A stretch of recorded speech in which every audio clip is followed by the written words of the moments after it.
in our veins, it reaches inside, it stirs up your pride.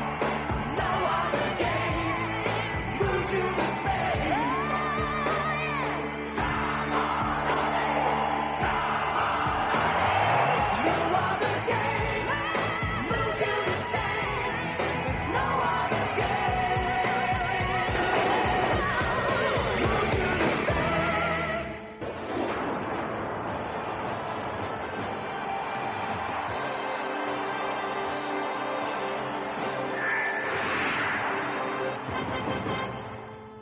Welcome to the highlights of the first of the Benson Hedges World Series Cup games. This one is at the WACA, and it's between Pakistan and the West Indies. Superb conditions for the game, temperature around about 29 degrees. These were the teams announced by the skippers at the toss. First of all, West Indies. There's Richie Richardson as skipper, then Desmond Haynes, Phil Simmons, then Lara, Arthurton, Hooper, Murray, Bishop, Ambrose, Cummins and Benjamin. Gus Logie, as was the case up in Brisbane in the Test match, was 12th man. Well, that's a very strong lineup for the West Indies, but Pakistan also are able to put in a strong combination. They are the World Cup champions, and that is the side they've chosen for this game. Javed Miandad as skipper, Ramiz Raja, Amir Sohail, Salim Malik, Inzamam ul Haq, Asif Mushtaba, Wasim Akram, Rashid Latif, then Mushtaq Ahmed, the leg spinner, who had such success here in the World Cup, Waqar Yunus, Atta-ur-Rahman, and Saeed Anwar as 12th man. Richardson won the toss and decided West Indies would bat. We join play now at no wicket for one. Waqar Yunus is the bowler. Desmond Haynes has taken strike, and Tony Greig and Bill Laurie are your commentators. Beautiful outswing of first ball, quick and late swing, going a long way away from the right-handed batsman. Takes a wicket every 26 balls. So he's lethal early on. We'll test the top order of the West Indies. Very good over, the big shout, he's out. Yes, beautiful bowling. Caught by the wicketkeeper. Rashid took the straightforward catch, and that's 1 for 1. Beautiful line there. Okay. Desmond Haynes looking at the pad there. The ball went away. Seemed to be bat to me. Wicketkeeper took it cleanly enough. It was a pretty slow start by his standards. He's normally a runner ball. Gone. Yes, well caught. Good bowling.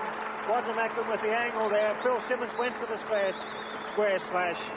Rashid Latif took the catch and on top. And there it goes, flying away very wide. And a good dive there. Very good catch.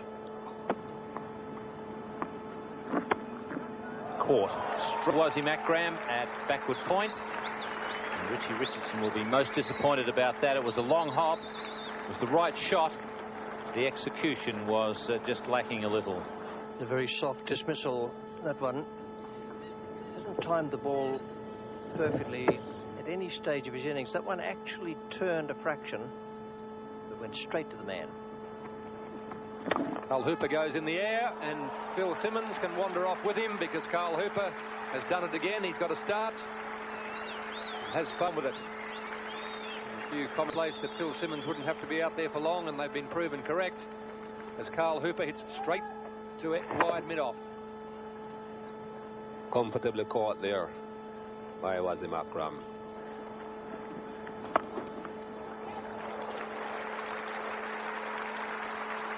Brian Lara finds the gap this time, brings up his 50 with that boundary to the square leg fence. Another one in the air, and he won't stay there very long at all. That was a wide wrong one, which Mushtaq has bowled quite consistently to the left-handers. Pretty poorly picked, I would say, from Brian Lara. So the end of a good innings of 59 for him. The West Indies lose their 5th wicket. The wrong one here, Brian Lara. He has bowled them consistently to the left-handers, pitching just outside off stump and spinning away. Brian Lara just managing to hit that on the bottom of the bat. No better example than this delivery, this dismissal of Keith Arthurton. That's a fine catch by Rashid Latif. He came into the Pakistan side after Moin Khan had an indifferent match at Headingley in the Test match. Shouts of catch it he has, and Ian Bishop has walked Didn't even wait for umpire King to give him. So another good effort there by the wicketkeeper, diving forward and across. He's been very impressive, Rashid. So too the bowler. There's a beautiful delivery. It cuts away. A good catch again. Knocks him over. Superb spell of bowling. Straight at off stump. That's the end of the junior for 22. That's 8 for 176. Absolutely perfect line from Waqar Younis. Good pace. This ball just drifts in a little bit to Junior Murray. Whether he was still feeling the pain from the previous delivery or not, we'll never know. But this ball cuts back very sharply just at the delivery there. That's in the air. It's gone. 4 for Wasim Akram. They're really crumbling like a pack of cards, the West Indies, due to the genuine pace and spin. Great effort. Well, Anderson Cummins hardly getting hold of this ball at all, lobbing a very gentle catch to Javed Miandad at short mid-wicket. Cummins, like many lower order West Indies batsmen, likes to think he can bat.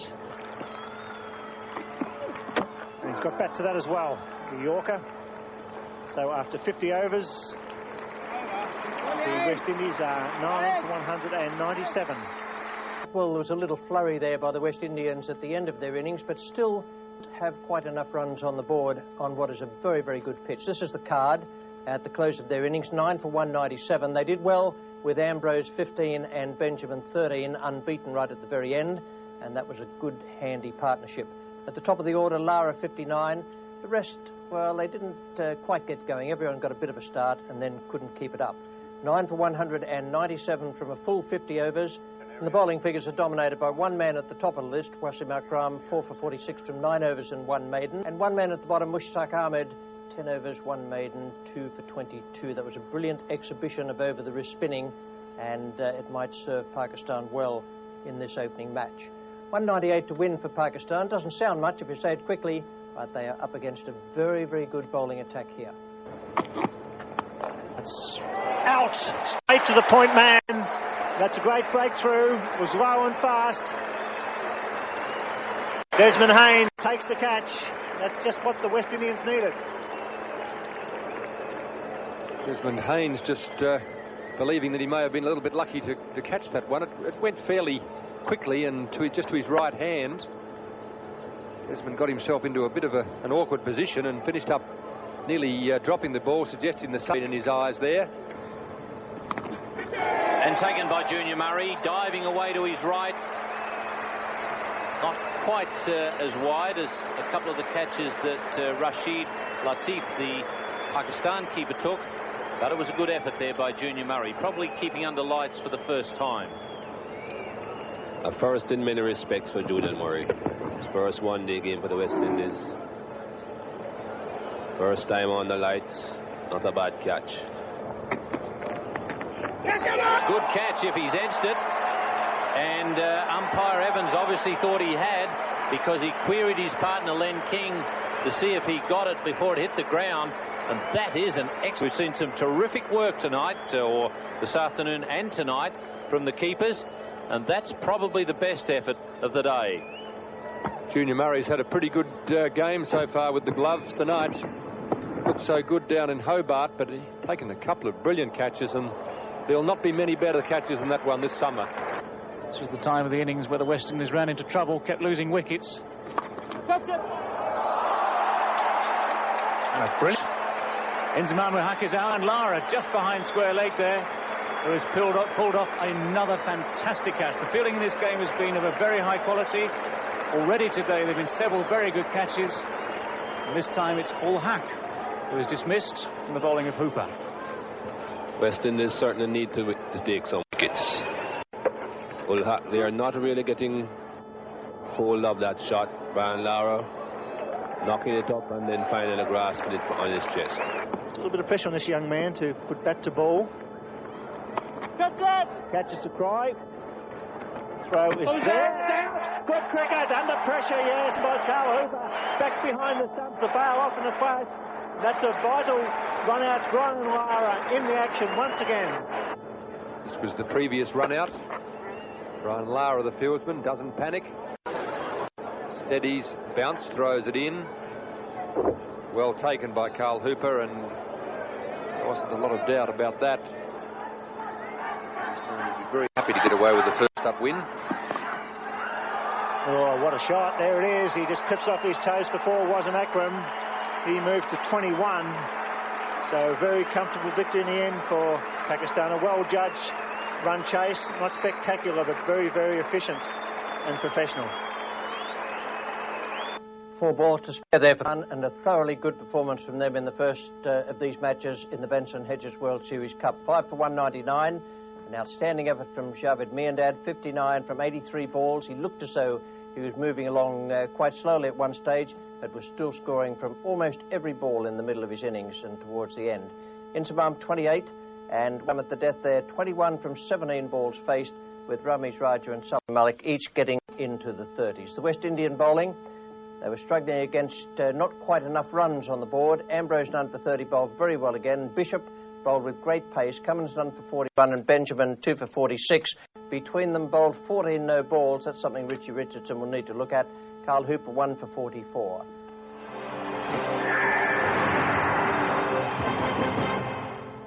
Welcome to the WACA ground in Perth for the highlights of the match between Australia and the West Indies. This is the second of the World Series Cup games of the 92-93 summer. So to viewers of the highlights throughout the Caribbean, in South Africa, New Zealand, Bangladesh and in Fiji. The two teams for this game here at the WACA ground in Perth. First of all, the Australians. Alan Border is skipper. He's gone through a fitness test. His hamstring is okay. Taylor, Boone, Jones, the two Wars, Matthews, Healy, Rifle, McDermott, Whitney and Tim May as 12th man. That is a strong Australian side, and they'll be very pleased if they can get away to a decent performance here after the West Indies went down to Pakistan. Now, the West Indies side for this contest, Richie Richardson, skipper, then Haynes, Lara, Simmons, Logie is in the side after being 12th man in the previous two games. Arthurton, Hooper, Murray, Bishop, Ambrose, Cummins and Adams is 12th man. Perfect conditions, temperature promised around about 36, 37 degrees later with a rather warm breeze blowing across the ground from east to west. We join play now in the second over. Anderson Cummins is the bowler and David Boone is taking strike. Good shot. Beats point. Come back for 3. It's a good throw. Junior's got him. He's out. My word, that was very close. Umpire proof finally gives him out. It was a long delay and he put the finger up and looked out from here. Taylor run out going for 3. It was a great throw. Good strong arm from the big man in the deep. Picks it up. Here's the throw. It's nice and flat and straight. Where's Mark Taylor? Where is he? Here he comes. Out, sir. Good decision. That's out, that one, no doubt about that one. Boone's on his way, and the West Indies well on top in the early overs here at the WACA. Another magnificent delivery, well pitched up. He's been swinging the ball away from the bat, and Boone saw it nice and full, decided to go for the drive, didn't get it in the middle, hit the edge, went flying away, and no problems here. Watch this ball just move away a little bit. Off the seam there, it was nice and full. Boone drawn into the drive there, taken by Junior Murray, and the West Indians have struck for the second. It's out, well caught. Carl Hooper at what was about a second or third slip. Steve Waugh was the batsman. There's no slip in there for Dean Jones, but for Steve Waugh, Richie Richardson moves the fielder in there for immediate success.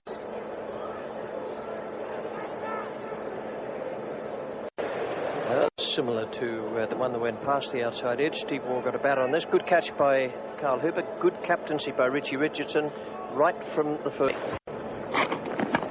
Dean Jones in the air, and he's going to be out here, so the frustration compounding itself as Dean Jones tries to run down the wicket and hit Philip Simmons back over his head. Anderson Cummins, the simplest of catches at mid-off. 31 overs to go when Dean Jones played that shot. And full marks to Richie Richardson and his team. They've done very well. Talked with Michael Holding earlier, Greg, and he said they had a long, really long team meeting. Ball, it's straight to cover, caught off an O ball. Phil Simmons jumps in the air. Mark Waugh survives. On board on 15. top score. Doesn't hit the full toss. There's a chance Richardson's got to hit him this time. He's gone! Well, that's 4 out of 4 for Alan Border. He went the well once too often, and this time Richie Richardson hits the timber. Oh, very good fielding again. Richardson very quickly onto it. Both hands on the ball, takes aim, and you'll see Alan Border there is comfortably short of his ground. That's out. Brilliant stumping. Junior Murray's the man. He's whipped those bails off clean as a whistle. Again, Carl Hooper saw the batsman coming, fired this ball down the leg side, and Mark Waugh stranded. He's out. Australia slipped to 5 for 1-2-1.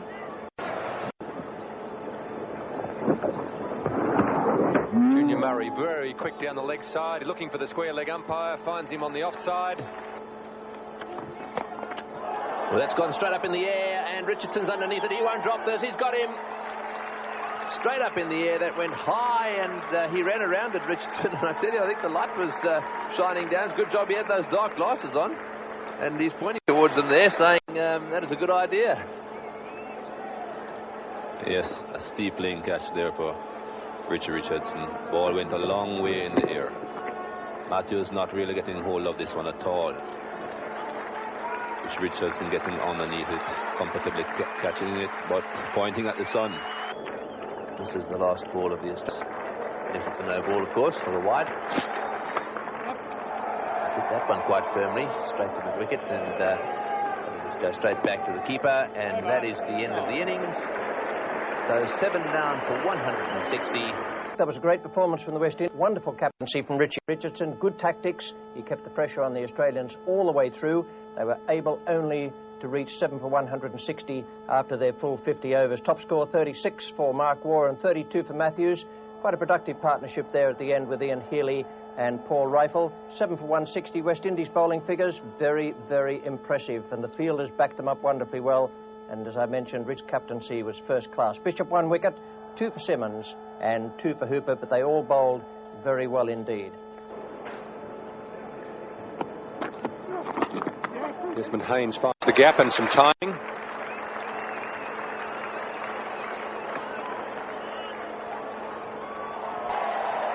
Unbelievably fast down there. That was just a push. Another good shot by Brian Lara. Well timed.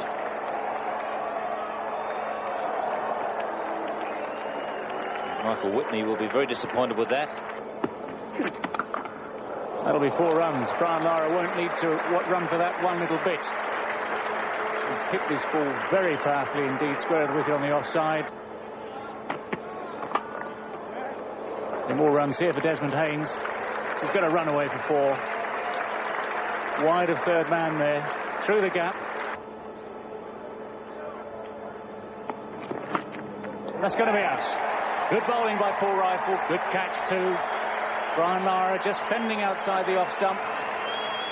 Safely held at second slip. Alan Border, the Australian captain, the man with the hands. And West Indies lose their first wicket. Need something like that to get you going if you're defending only a small total. That was a good catch. It was moving away, and Border had to go across. That's a good shot. Right into the gap. Not worried chasing that one. Down the hill she goes and into the fence on the cover boundary. Very talented cricketer. We smashed that one too. Just too fast for them there. Into the fence it goes again. Another 4. Not much grass on a very dry surface. Oh, that's a good shot. Magnificent shot. He's got onto the back foot and absolutely murdered that one. Just a bit short. He's been hit through the field on the offside. Dropped one in a bit short there. That was a lovely shot. Desmond Haynes wasn't really in very good form. But the longer he has been at the crease, the better he has looked.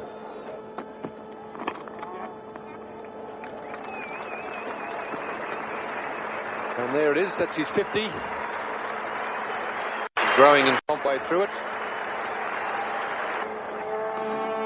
Oh, and almost out Desmond Haynes in all the fiddling around. He's got an edge that's just gone wide of Ian Healy into the boundary. And the West Indies take a comfortable victory there by 9 wickets. Win for the West Indies, 1 for 164 from only 38.3 of their permitted 50 overs. 81 out of 120 balls faced for Desmond Haynes, and unbeaten as well and back in form. Phil Simmons, 43 from 74 balls faced, and also in very good touch. 1 for 164 from 38.3, and the bowling figures for Australia, only 1 wicket taken there. Paul Rifle, who bowled 6 quite useful overs, 1 maiden, 1 for 12, and the rest took a bit of hammer from Desmond Haynes, Brian Lara, and from Phil Simmons.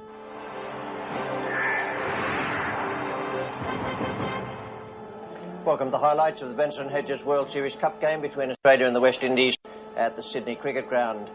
Well, there's a soft pitch and lots of rain that held play up until 5:45. 2.25 hours late it started, and these were the teams announced by the two skippers at the toss. The Australians, Mark Taylor as skipper. He's taken the place of Alan Border, who's out with a hamstring injury. Then Boone, Jones, the two Wars. Martin, who's in for Border. Matthews, Healy, Rifle, McDermott and Whitney as the 12th man.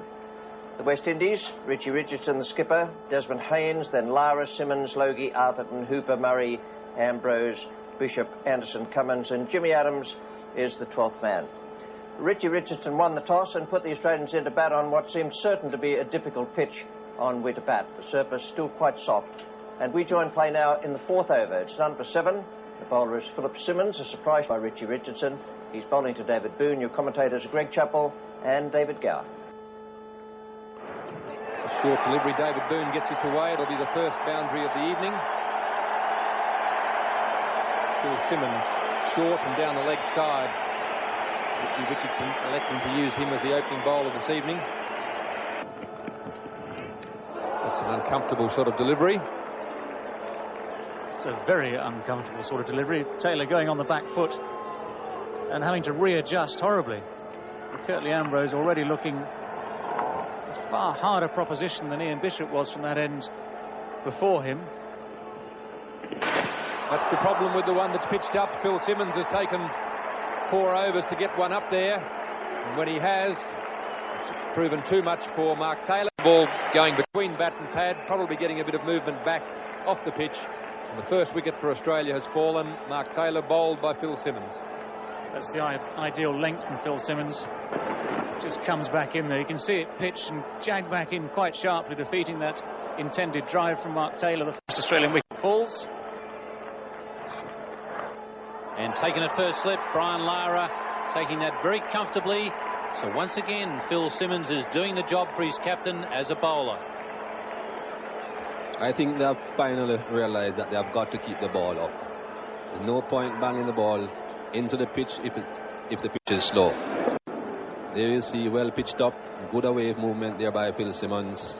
Excellent bowling. You've got to keep the ball up on this pitch. Australia lose their 2nd wicket. Curtly had something to say there to the West Indies and fired the ball into the ground. He's certainly still in a very talkative mood down there at 3rd man. Maybe he's peeved because Phil Simmons is getting all his wickets, Michael.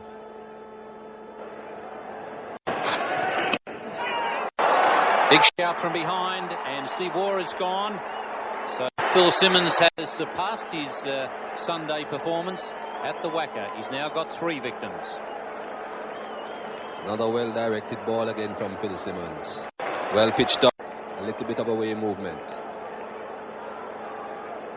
Steve Waugh just compounding the problems here with the away movement by backing away. Oh, what a great save. That was headed for the boundary. Saved a certain 4.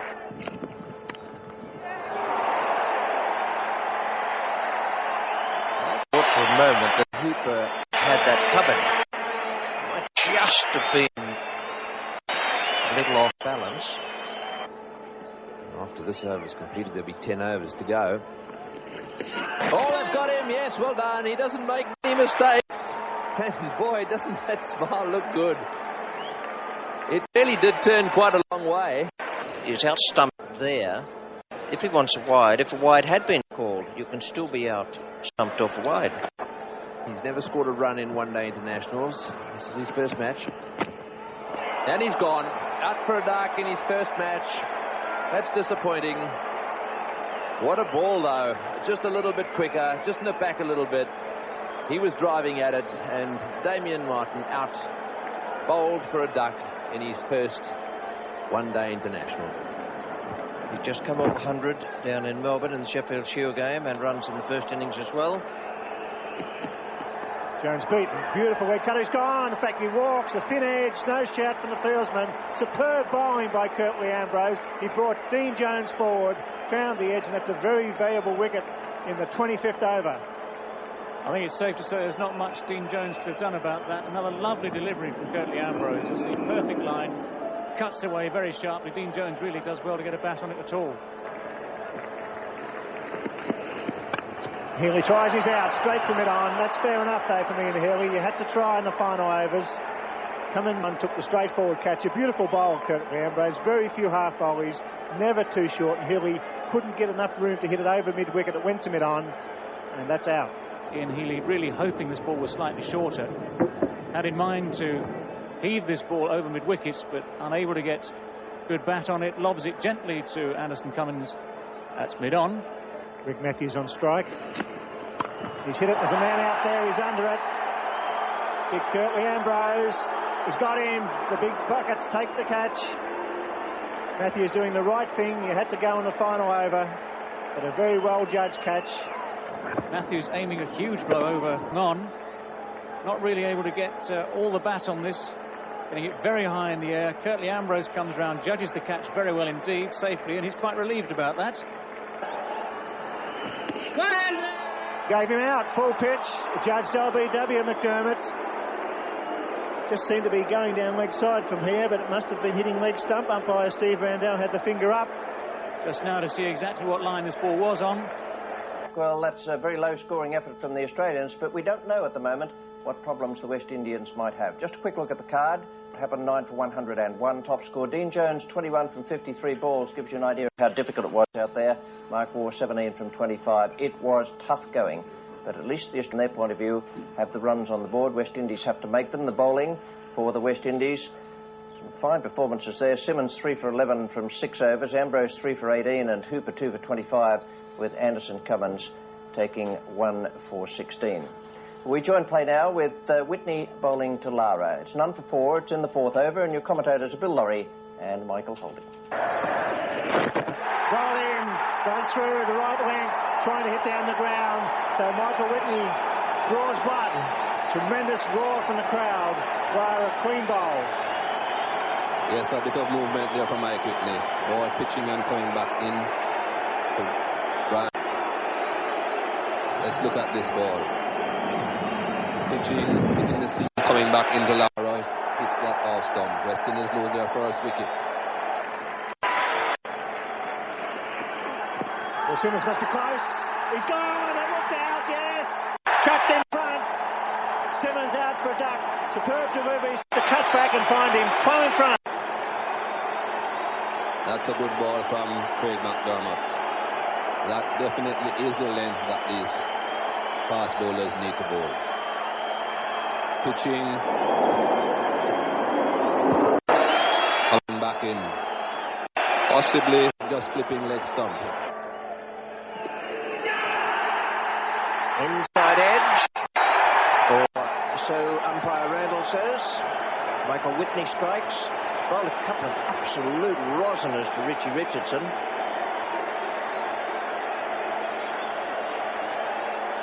Richie not very happy. Ball pitches, comes back between bat and pad. There's a big shot from behind the wicket. Oh, that would have been a marvellous catch. What a sensational effort. Steve Waugh would have been the catch of the year, but instead it turned out to be a single. What a magnificent athleticism. A magnificent lunge to his right. Got him this time. Stephen Waugh, who made the great effort earlier in the over, has picked up Desmond Haynes. This is a difficult pitch, as the Australians found, but they're bowling and fielding quite beautifully now.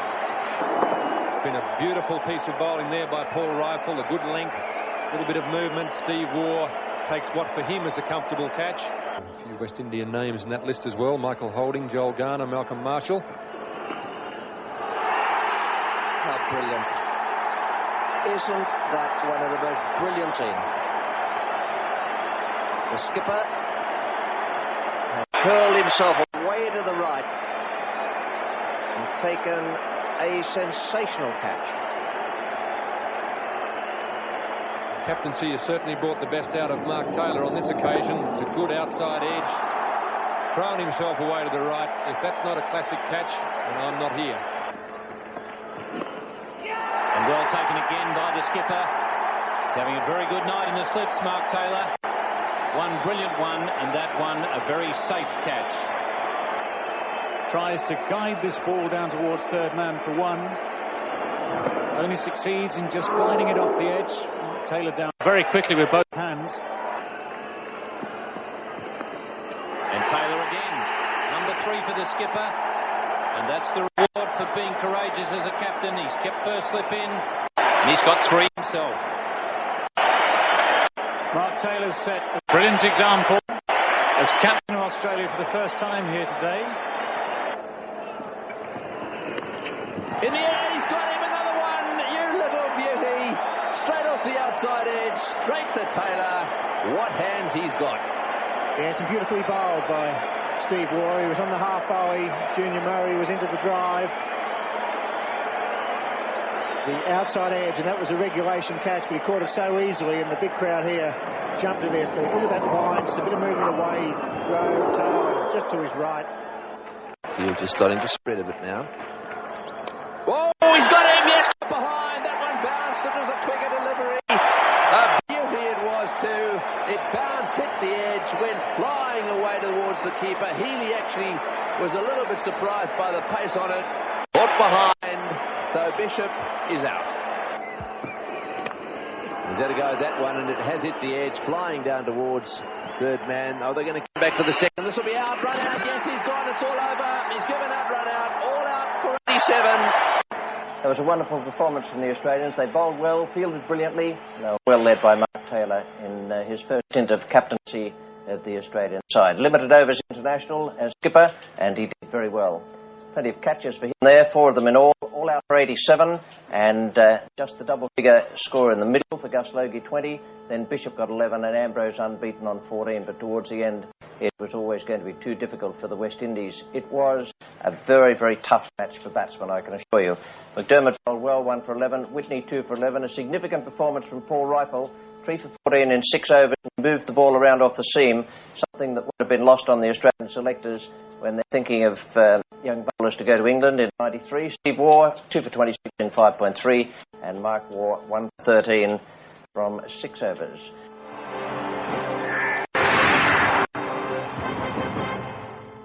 Welcome to the highlights of the Benson Hedges World Series Cup game between Australia and Pakistan at Belrive Oval in Hobart. Welcome also to viewers in the Caribbean, New Zealand, Mnet in South Africa, Bangladesh and in Fiji. This is the state of the game in the Benson Hedges World Series Cup.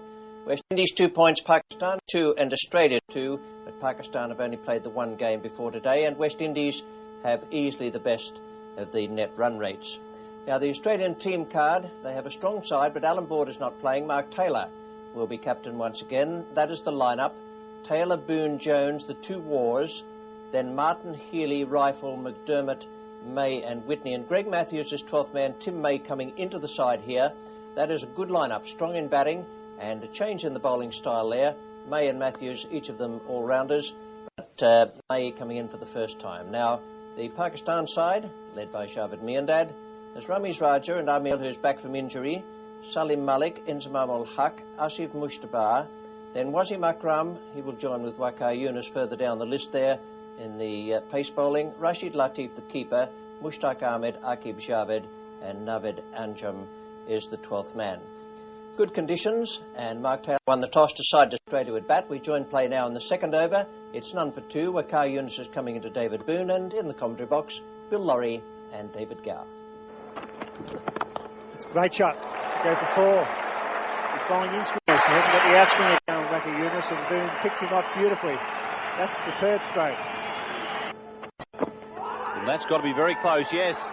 3 appeals for LW against David Boone this morning, and the third one has brought success for Aqib Javed.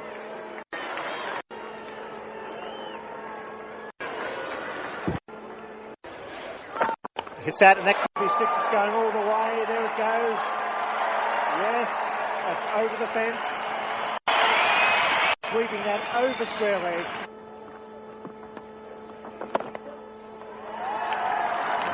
Away, square on the offside, so just another single to Jones.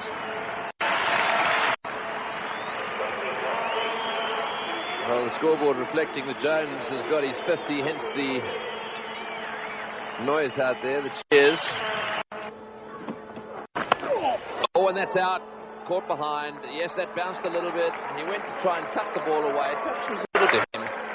And the way he's looking at the pitch there would suggest that it bounced a bit more than he expected.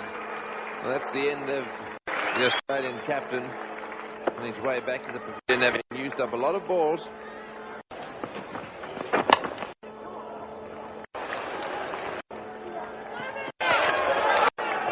Oh, he's got it. Yes, he's gone.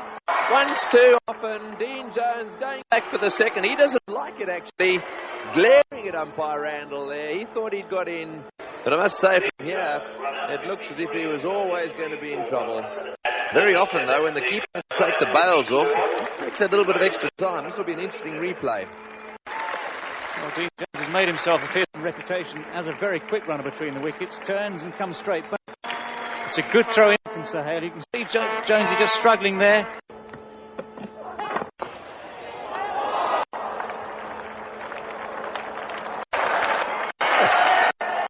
All that effort for nothing.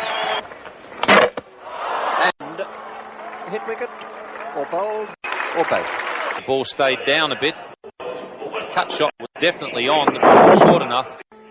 Mark Waugh has got the underneath edge and dragged it back onto off stump. New batsman here at Bellerive is Damien Martin.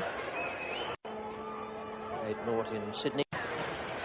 But, that was in conditions where anyone might have made naught.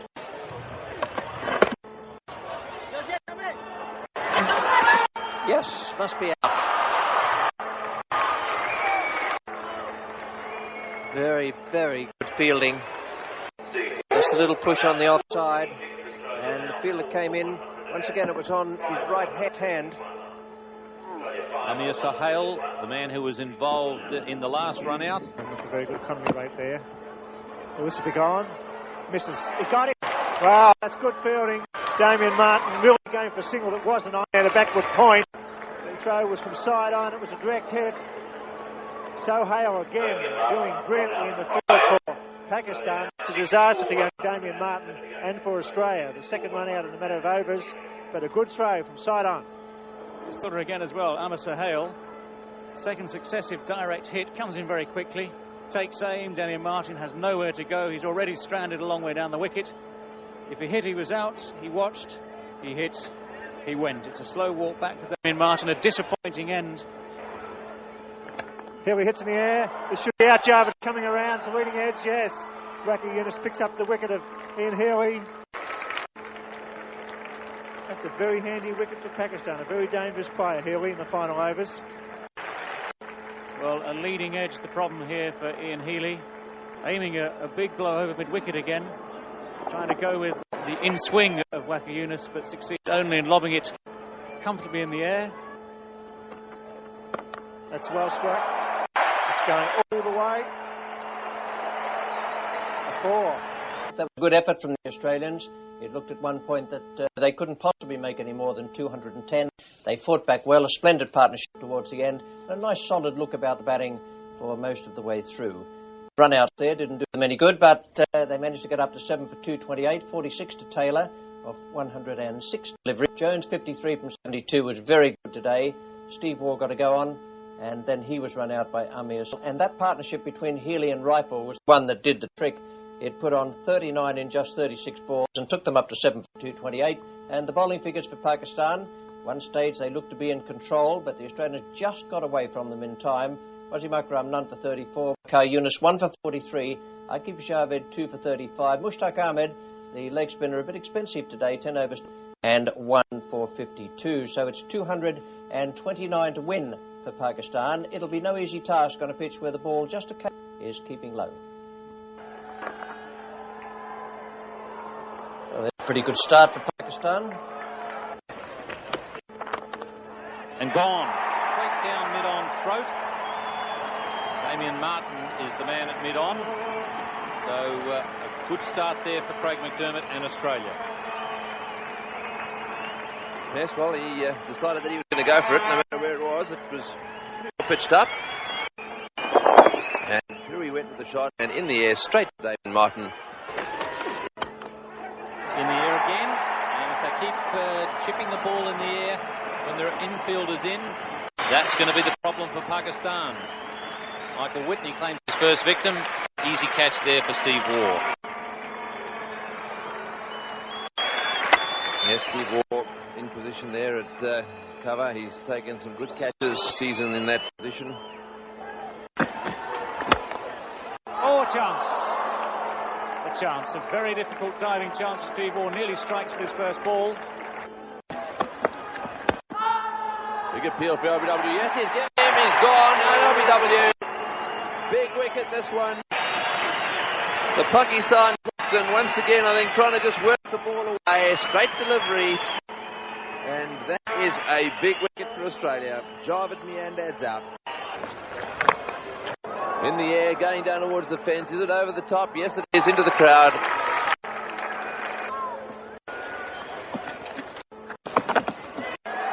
About to catch it. Craig McDermott goes back, then comes forward.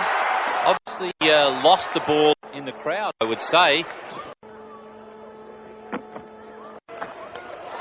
Oh, almost.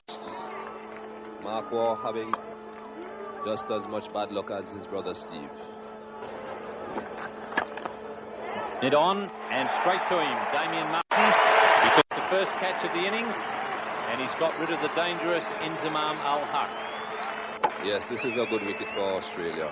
Just when Pakistan seemed to be creeping up on them with this run rate, Inzamam Al-Haq goes.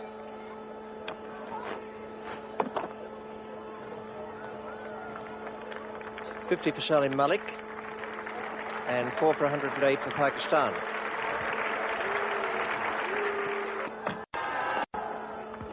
Well caught.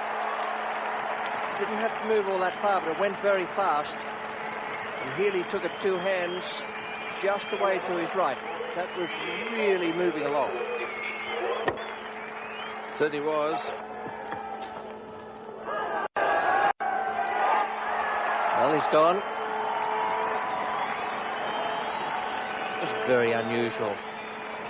Perhaps there was such a loud nick out in the centre that they only seemed half interested. But it would have been an inside edge. Yes, the interesting thing was the whole slide didn't go up. Confuse these batsmen with his change of pace. They've got to slower balls, and he picks that one pretty well and hits it straight. McDermott's got a good arm. They won't take him on. They do. No, they don't. What a throw. Oh, what a good piece of work. He went to sleep, the young lad, and McDermott hit the stump full on. Just a break in concentration. And that's a great wicket, probably a lucky one. Well, the pressure just tells in the end.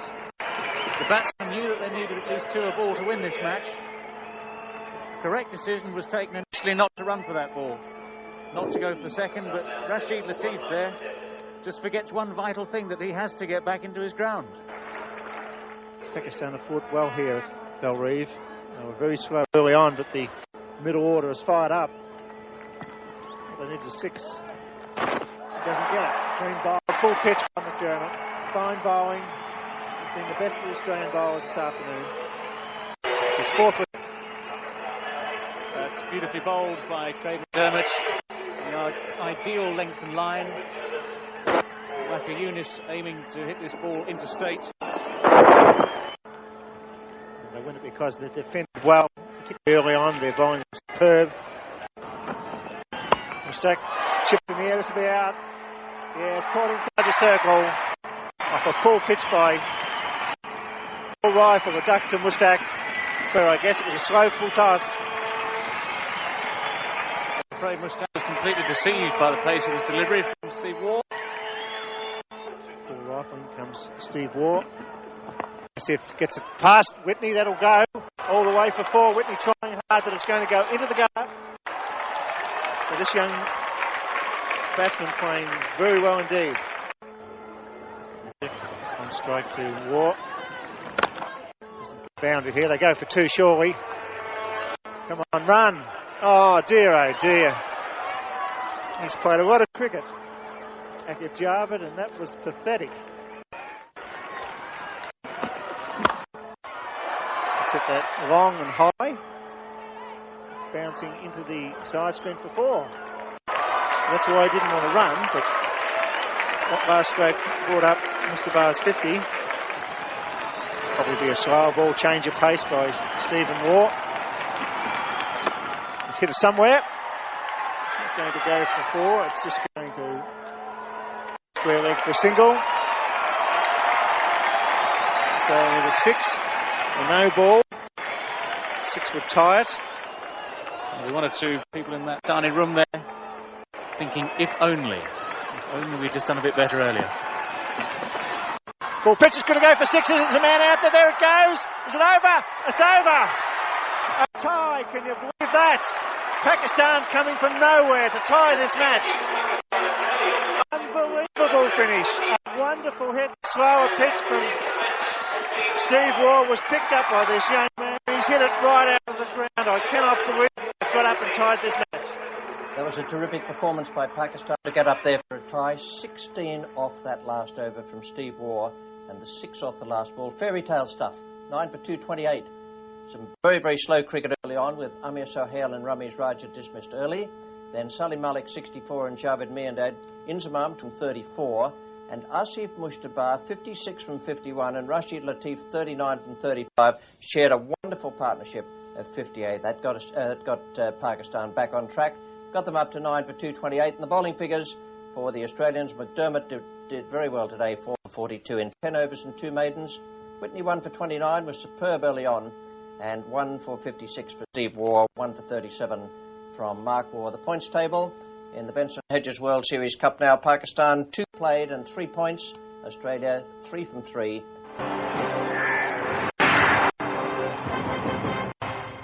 Welcome to Adelaide Oval and to the highlights of the Benson Hedges World Series Cup game between West Indies and Pakistan. Pakistan coming off that exciting tie at Belrive Oval in Hobart against Australia, and about to take part in a match where the weather conditions are not all that good. There's a forecast of thunderstorms and showers, but hopefully we'll get away with it. These are the 2 teams nominated by the skippers at the toss. The West Indians, well, they've gone in with Haynes and Lara, with Simmons at 3 and Richardson 4. Gus Logie is in at 5.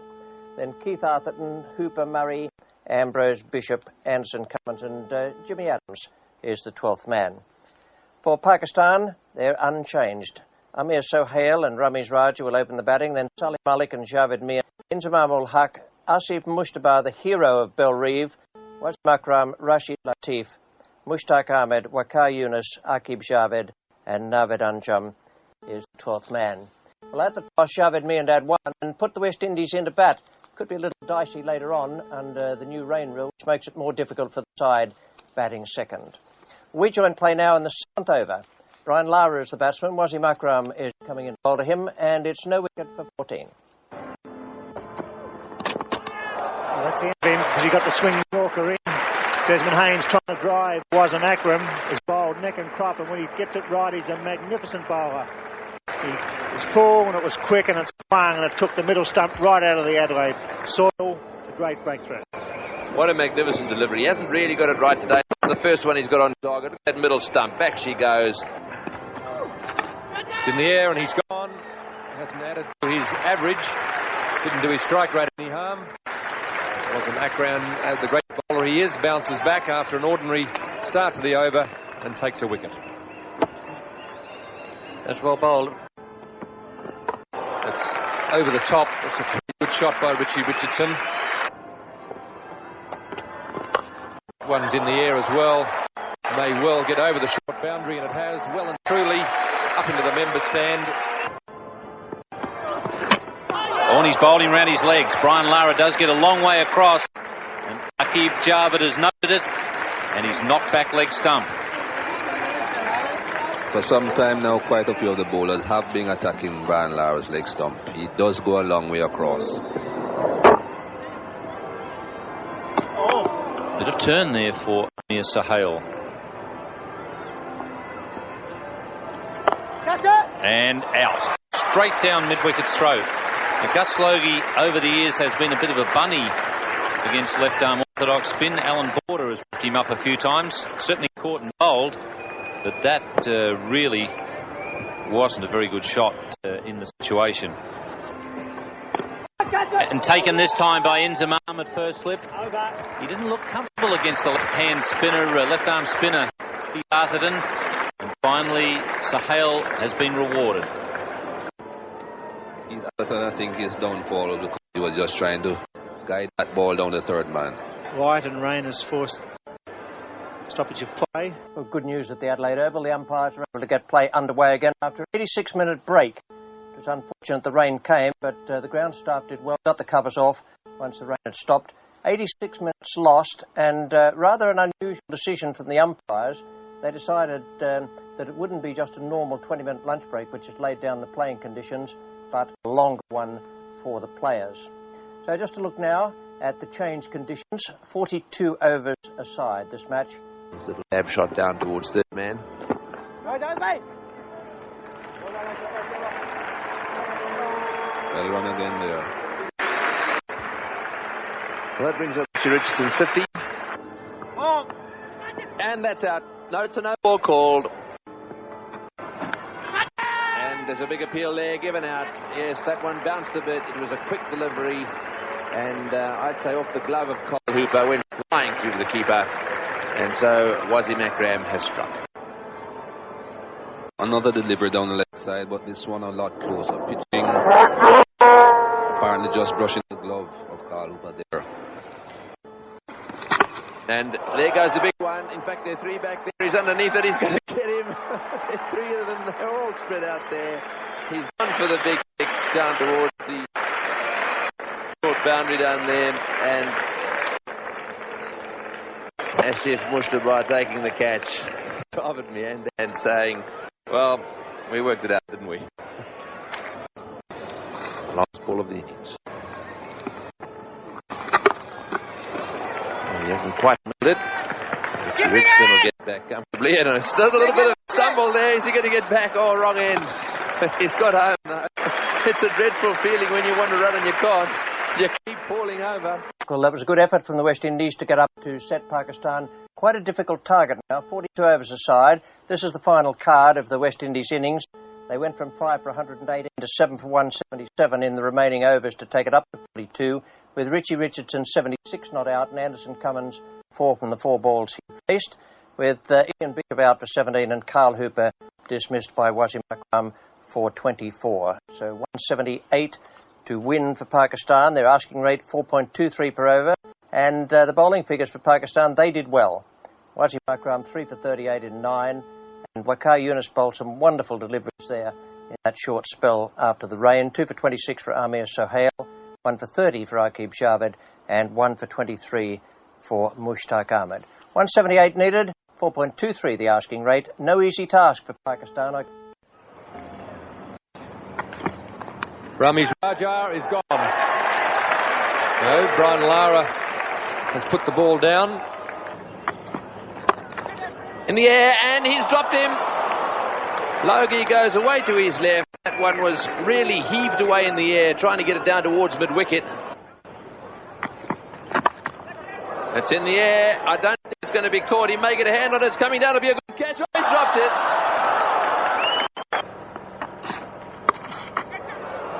Shouts of catch it, and that's exactly what has been done.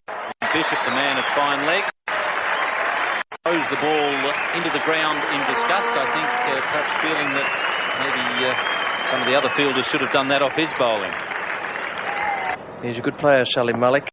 Didn't do much in the World Cup, and he hasn't done much here today. Anyone can catch that. They've got only themselves to blame if it goes to ground.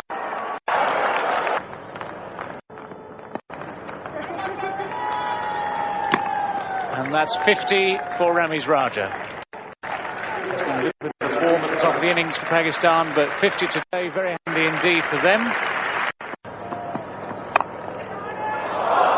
Another chance. West Indies not having the greatest day in the field, and this time Desmond Haynes parrying but not catching. Very sharp chance at deep point. Putting it down. There'll be more runs here. Very nicely timed off his legs again. Ramesh Raja looking for three. And he's coming back. There's confusion here. Should be out now. And he's gone. Salim Malik. Salim Malik, the injured party in one sense. But Ramesh Raja is the man out. When we look at this again, you'll see there's a classic comedy of errors. Ramesh Raja quite correct in trying to come back for three. And that's a brilliant catch. Held very low, just off the surface there by Phil Simmons at mid-wicket. He had the bad luck, 3 chances off his own bowling missed earlier in the day, but he's held on to this one very comfortably indeed. A firmly struck shot. In the air, could this be out? It won't quite get there. Yes, it will. He definitely dropped it. Just for a second, it looked like it was going to pop out. But in he came, and it was Simmons who did the catching there. Came running in. I didn't think it was going to quite get to the stage, but he's quick, and she's happy. Yes, Simmons covered good ground there. Well fielded, and he's got him. Yes, he's running out. That's magnificent fielding. Absolutely magnificent. Out second ball he faced for a duck. He didn't believe the bowler was going to get that. Anderson Cummins jumped in the air. Boy, did he love it. Grabbed it with one hand. Look at those smiles. Threw at the stumps, and the batsman wasn't able to get back.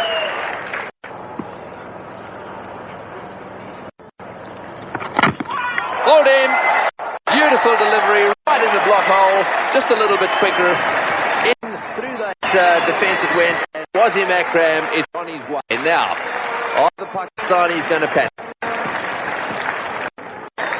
Carl Hooper is not usually an easy bowler to use your feet and get to. He's very strong. As you can see, there are quicker deliverers sneaking under Wasim Akram's bat. Now Huck on strike. Chance to run out. He's got to be gone. Yes, he's gone. It's all happening here, and it's panic from Pakistan's point of view. Good piece of fielding. They're backing up too far. The ball was hit, and in fact, I think Rashid Latif made the mistake of going on the hit. He thought it was a really good hit.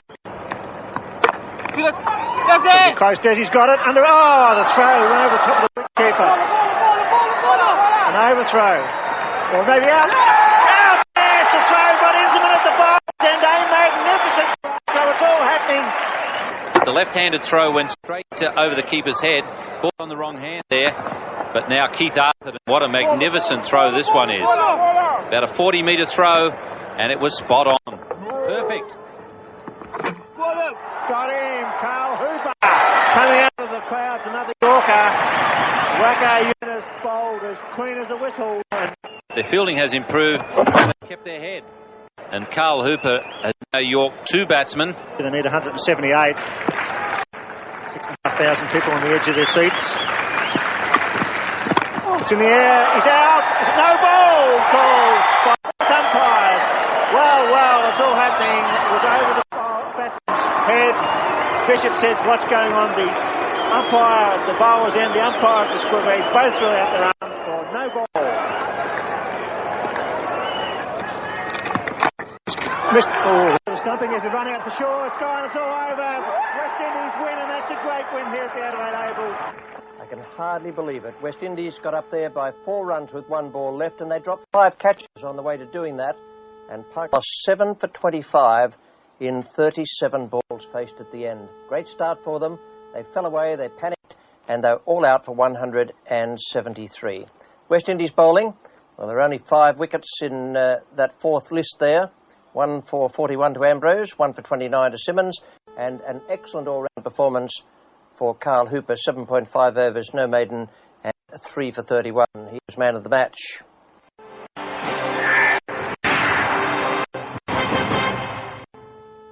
Welcome to highlights of the Benson Hedges World Series Cup match at the Adelaide Oval between Australia and Pakistan. This is the second match in the doubleheader this weekend. A very exciting game yesterday where West Indies just got up.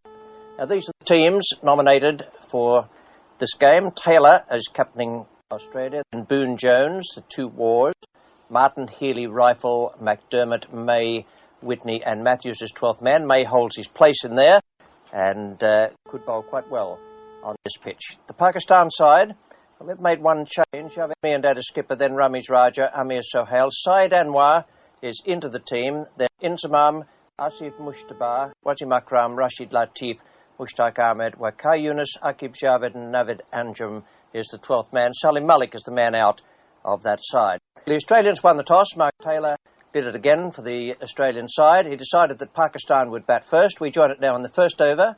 It's no wicket for two. McDermott is the bowler. He's bowling to Amir Sohail. And your commentators are Ian Chappell and Bill Lurry. And gets through the gap. In fact, it might have just come off the end of Ian Healy's glove. He's tipped it away from Mark Taylor.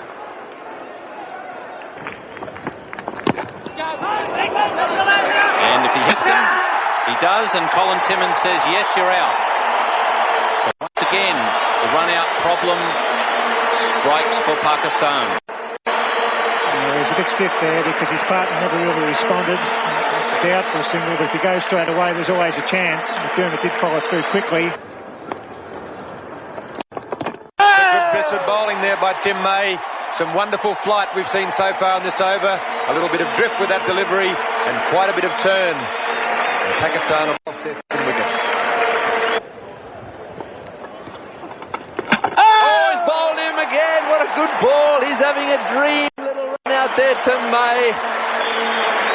Well, slippery or not, Tim May is still getting this ball to spin. And let's go on now from Pakistan point of view. But he hasn't. He's knocked him over. Sort of a casual shot. Just a little bit more joy with Asif. Running out here. And that's tragic. Saeed Anwar for the single. Sacrifice there by Inzamam al-Haq. Probably fair enough, but disappointing end for the young man. Inexperience, the stupidity, and I think Inzamam was as much to blame there as Saeed Anwar. Inzamam started to come, decided not to go. That's a full toss and it's been hit for six. Way she goes over the top of the crowd there, and I should think it hit the base of the Victor Richardson gates. That is a full toss, and it never touched the ground again until, in point of fact, it was over the crowd at square leg. That away square into the gap as well. This will go for four. That brings up his 50. Well, he's fiddled around a little bit. His running's not been great. He's started to time it a little better now. That's high and in the air, and it won't get caught because it's going to go into the crowd, is it? Yes, over the top. What a big hit that was. Well, he's hit that one too, but this could be out. Yes, he's dropped him. Straight down his throat, in and out. Now that was hit flat and hard. Jones down there, drops his head. It's in the air. Will this one get caught? Yes, it will. Taylor's got it. He doesn't drop many. Well, that's the end of Wazim Akram. Caught by Taylor. I can assure you that was one heck of a performance from the Pakistan side there. Absolutely brilliant the way they dominated the latter part of that innings. Their final scorecard has set the Australians a very, very big target. That'll be quite difficult to make 196 there. A wonderful partnership there between Inzamam and Wazim Akram. They added 57 from just 30 balls faced. And the Australian bowlers, well, they were close to helpless out there. It was terrific batting, wonderful hitting. Dermott 1 for 56 from 9. Whitney none for 22. Rifle none for 36. And Tim May bowled really well. He spun the ball and flighted it. It was a very good performance from the South Australian off-spinner. And Steve Waugh went for 50 from 9 and took 1 wicket. So it's 196 needed at 4.17. The pitch is doing a little bit, and Pakistan have a very, very strong bowling attack.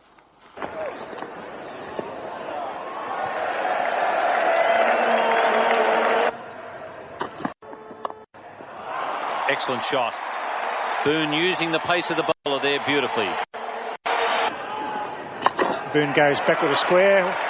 Just won't get that. That's 4. Oh, that's what they needed. Boone giving himself some room, going to the square slash. That's a vital wicket. Well, that's very interesting. That hit the top of the middle stump. The top of the middle stump has flown off, and it's hit the eye of the wicketkeeper. May have been the ball, in fact, hit him in the jaw. Let's keep an eye on this one as it hits the stumps. Yes, it was actually the ball. Mark has not played a lot of limited over matches, but Brings up his 50.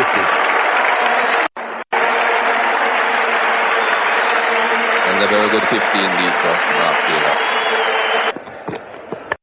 He's the man to take the chances, and he's gone here. It'll go all the way to the boundary, and that's the sort of finish that Australia wanted from the over. 6 runs from that over.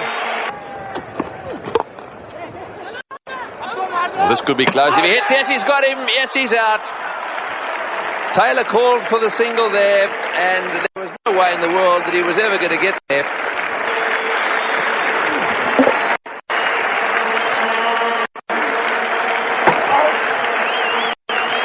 This is the 46th over. Had to be bowled by a bowler other than the two pace men.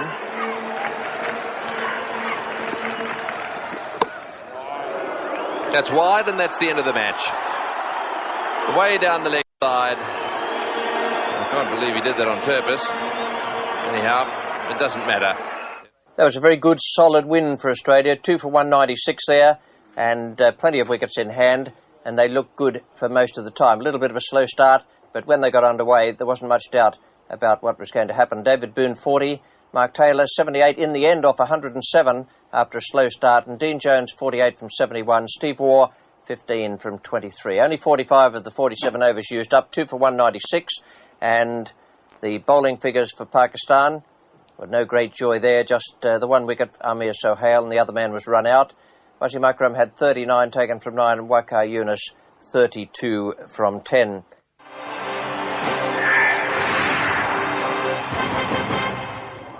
Welcome to the highlights of the Benson Hedges World Series Cup clash between Australia and the West Indies at the Melbourne Cricket Ground. A vital clash this for these two teams. They've been right at the very top of the table. We'll show you that points table in a moment. But first, the teams. The Australian side, Mark Taylor is still skipper. Then Boon, Jones, the two Wars and Martin. Matthews comes into the side in place of Tim May, who's relegated to 12th man after a good bowling performance in Adelaide. Then Healy, McDermott, Rifle and Michael Whitney. The West Indies side, strong combination, Richie Richardson skipper, Haynes, Lara, Simmons, Logie and Arthurton. Then Hooper, the all-rounder, who's in good form at the moment. Murray, the wicket-keeper, Cummins, Ambrose, Walsh and Adams. We join play now after Mark Taylor has won the toss and decided Australia will bat. It's a very slow outfield, I should think. It's been top-dressed and relayed, and I reckon a score around about 200 will be very, very good value for the side batting first. We join it now in the 5th over. It's none for 6. Curtly Ambrose is the bowler, and he's coming in to Mark Taylor. It's a great shot off the back foot. Beautifully driven. Even though the outfield slow, it's a big ground. They run 3. That's a superb stroke. Out! Straight to Goey. Good bowling. They brought in a short cover. They bowled the width. He went for the square cut. It went straight to Haynes. In the back foot is a short ball. He should have been able to pick the spot. He normally plays this shot absolutely superbly. Look at it. Wide, outside off. Goes for it. Just a little bit wide for him there to control it, and it went straight to Desmond Haynes. He's not expensive. He's a handy cricketer. Making a bit of form with that, but certainly bowling well. Taylor. Out! Good catch! Brilliant catch at seconds for Carl Hooper. 7 strikes again. That's a big blow for the West Indies. 2 down now. Watch his delivery. Bounced a little more than he thought, and that slip is very wide there. The ball went down and fast, and Simmons has struck. Shot by Dean Jones. This will test the outfield.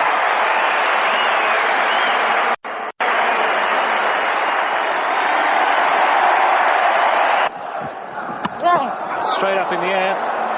It's going to be caught. Dean Jones not very happy at all. Arthurton, the man, catches it, and Anderson Cummins strikes. Yes, I don't blame Dean Jones for not being happy at all. I think this ball bounced a lot higher than he expected it. It was short. He went back to pull it through the mid-wicket region, but I don't think he quite expected it to bounce as high as that. Awkward bounce there for Dean Jones.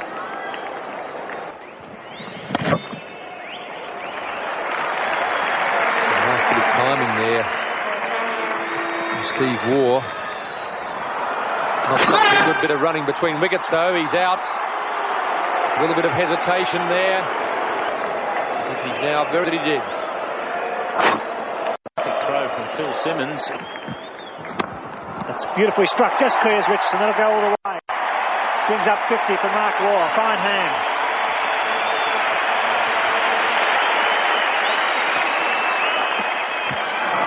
Goes again, beats him again. May not go all the way. Yes, it does.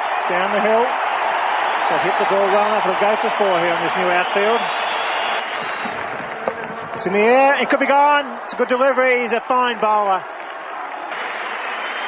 In the end, it took the West Indies' best bowler to get rid of Mark Waugh.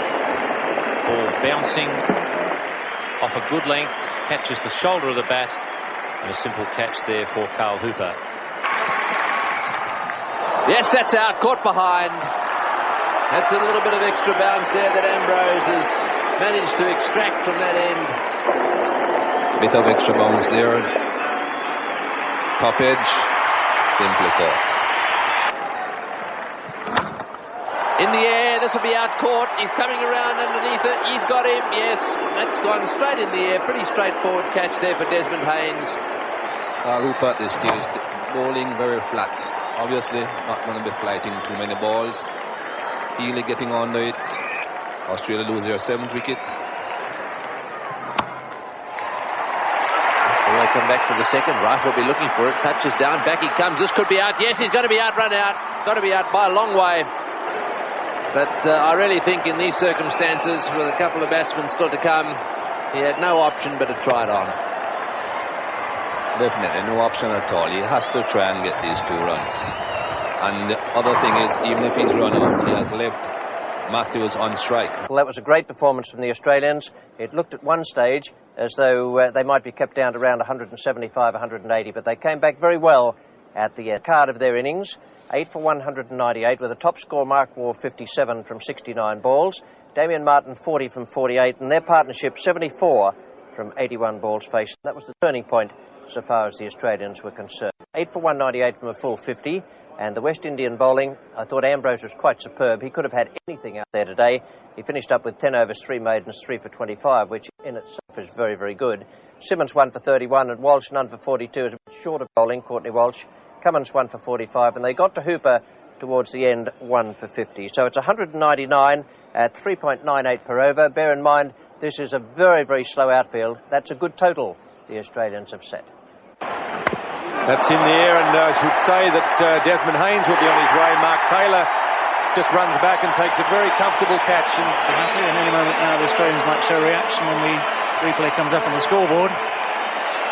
Desmond Haynes once again is going to leave the field. 2 for 59. Australia were at the same stage. Phil Simmons has got an outside edge, and he's on his way back into the dressing room. Paul Rifle again has made a good breakthrough for Australia. Just the right moment it was. See him up all the way, and it darted away just a fraction.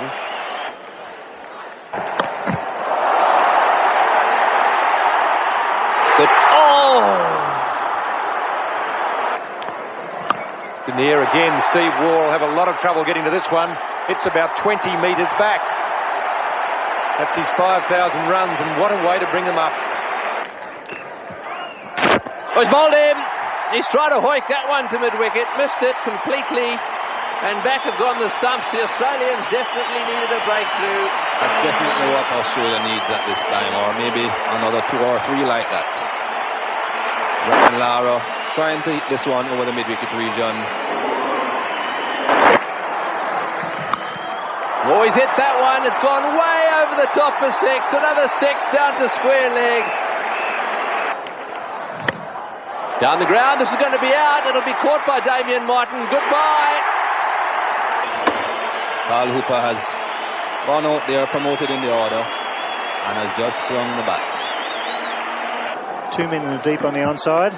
This time he goes, caught! What a catch! That's a catch of the season. Mark Taylor has been the ace catcher in the World Series competition, mostly in the slips. Well, this will be close. Gone! Surely! Yes! Panic! Panic at the MCG! As far as I could see, Arthurton was never ever heading off. Gus Logie just took off. You see him there yell pretty quickly, no. Certainly got plenty of balls remaining, 19, so with just the 4 men inside the circle, there's plenty of opportunities for singles. It's in the air, it's out. Got to be out. Oh dear, it's all happening. Just ballooned off the bat, straight up into the air, off the splice, and a simple catch for the bowler. They've got to run for this, he's got to hit, he's out. Yes, he's out. Run out. Full hit by Healy. Curtly with the big strides, couldn't make it. Healy didn't have time to get the gloves off. And he's got it spot on.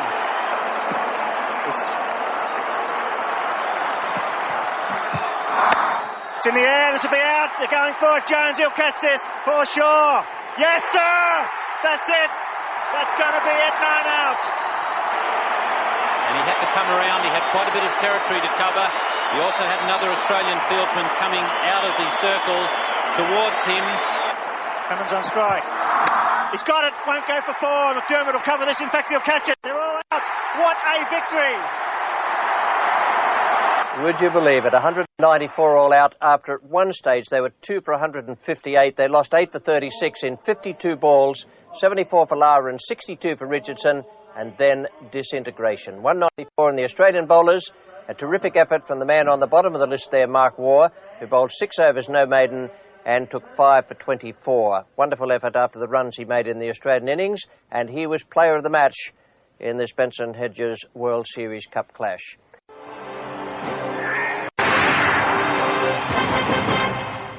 Welcome to the highlights of the 8th Benson Hedges World Series Cup game. This between West Indies and Pakistan at the Sydney Cricket Ground. A vital game for those two teams. These were the sides announced at the toss. The West Indies, Richardson, Haynes, Lara, Simmons, Logie, Adams, Hooper, Murray, Benjamin, Ambrose and Patterson. Keith Arthurton has been relegated to be 12th man. And Pakistan have a strong side in the field. Javed Miandad, Ramiz Raja, Amir Sohail, Salim Malik, Inzamam ul Haq, Asif Mushtabah, then Wasim Akram, Rashid Latif, Mushtaq Ahmed, Waqar Yunus, Ata-ur-Rahman, and Saeed Anwar is the 12th man. The West Indies won the toss and decided to bat. We join it now in the 4th over. It's none for 6. Waqar Yunus is the bowler. Desmond Haynes is taking strike. Here's Greg Chappell, and with him is Bill Laurie. Good positive start by Pakistan. Big shout for LB. They're looking for. He could be gone. Larry's in trouble. But he's out. He took a while to turn. A good piece of fielding. That's a disaster for the West Indies. But Brian Lara backed up a long way, and the throw was direct, hit the middle stump, and that's the first wicket down for 10. Amir Sohail is the fielder in this incident. Desmond Haynes doesn't respond to Brian Lara. Brian Lara slips as he turns, and that was enough. Thank you very much. Out. Well, that is the sort of thing that is posing problems for the West Indies. That was just a straight-out, careless stroke to ensure he is still there, and in fact, he's hit it straight up in the air to backward point. It's out straight to Wasim Akram in the mid-wicket position. There's nobody in the circle on the leg side. Richie Richardson wasn't sure which way Mushtaq was spinning. He decided that he was going to go down the wicket and get him on the full, which he did. Oh, it's got to be. Yes, he's got him. Direct hit there, and Hooper can't believe it. Well, my first reaction, Tony, was that he was in. Let's see what exactly happened. Hooper is not the slowest on his feet. A direct hit. The old leg stump goes out the ground. Oh, he's bowled in. Yes, I think he dragged that one back on. That was a quick delivery. Again, well pitched up. Javed brought him back into the attack. Gus Logie on his way out. Have a look at this then. It's pat on, he's given him. Hitting across the line to the leg side. It was good length, it was full. Waqar Yunus is happy. Did a pitch outside the leg stump? That's the only question to be asked. Watch where it pitches in line with the stumps and straightens up. Good decision. Jimmy Adams was well forward, but well and truly out. LBW. Haynes on 96. Well, pitch is gone. He's yorked him. Hitting the stump very high. Tried to hit that fine down to third man. The end of a fine innings. Wasim Akram is pleased with his results. Desmond Haynes is out for 96, just 4 runs short of his 17th century. Junior Murray pushes it to mid-wicket. Trouble, and he's gone. Good hit. Little underarm throw, side on, no problems. Thank you very much, says Jarvid. On your bike, Junior Murray. It's the 8th West Indian wicket down. Knocked him over, beautifully bowled, straight and full, and there goes the stumps. The crowd love it. And so is Waqar Younis on the Pakistan side. His off stump has been knocked back with just about the perfect delivery at the end of a one-day game. This is why Waqar Younis is feared around the world as one of the best bowlers to tail enders, because he's always straight and he's always full. Short of a good length, and stump vision shows you that Kirtley Ambrose never went near it. Well, that was a good performance from the West Indians. They've certainly made a match of it. If their bowlers perform and their fielders back them up, they are in with a big chance here against a strong Pakistan batting lineup. This is the West Indian card. The top scorer, Desmond Haynes, 96 from 148 balls. Richie Richardson played very well, and he made 33 from 55. And then Jimmy Adams, 17 from 26 towards the end. 9 for 214 in the West Indies. And the Pakistan bowling, good effort from the 2 top men there. Wasim Akram, 1 for 37, and Waqar Younis, 3 for 29. 1 for 38 for Amir Sohail, who's turning into a good all-rounder. And 1 for 50 for the leg spinner, Mushtaq Ahmed. So it's 215 at 4.3 per over, and a tough assignment for Pakistan.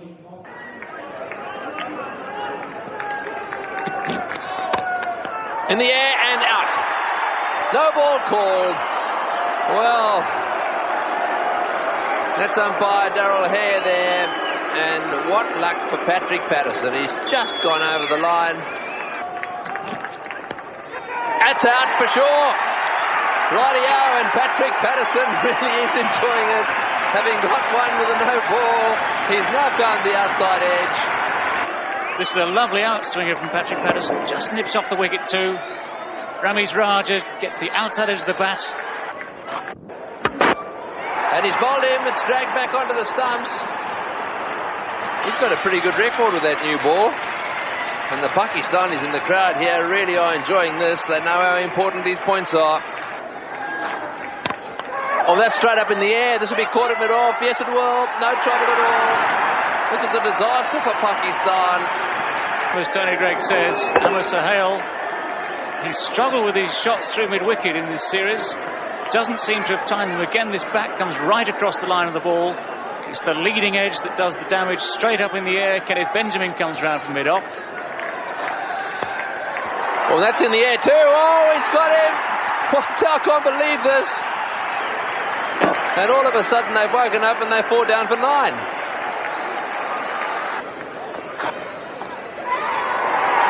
He's gone. He's done it again. That is the Simmons dance. Not quite the pas de trois. No wonder they're looking pleased. After the other evening where they lost 8 for 36 in 52 balls, suddenly they're doing the same to Pakistan. They've just picked up the skipper. Simmons, 9 overs, 7 maidens, 4 for 3. And there he goes. It's going to be caught. Oh, well done, Richie Richardson. Didn't he do well? Wasim Akram obviously decided that shots were the order of the day. Perhaps one of the reasons he wasn't playing too many shots before is that it's not easy. And it's out. Inzamam ul Haq comfortably caught by Carl Hooper at second slip. Inzamam getting a good delivery from Kenneth Benjamin. You can see the seam up. Perhaps just a little bit wide, not a great deal of movement. Oh, plum. You don't often see a batsman walk for an LBW decision, but he was on his way there before the dreaded finger went up. And was through him before he could get his bat down in defence. Michael Holding. Yes, a good straight ball here from Carl Hooper. An aggression from Mushtaq Ahmed results in a wicket for Jimmy Adams. Ahmed decides to go over the top. Doesn't quite get onto it. Oh, that's it.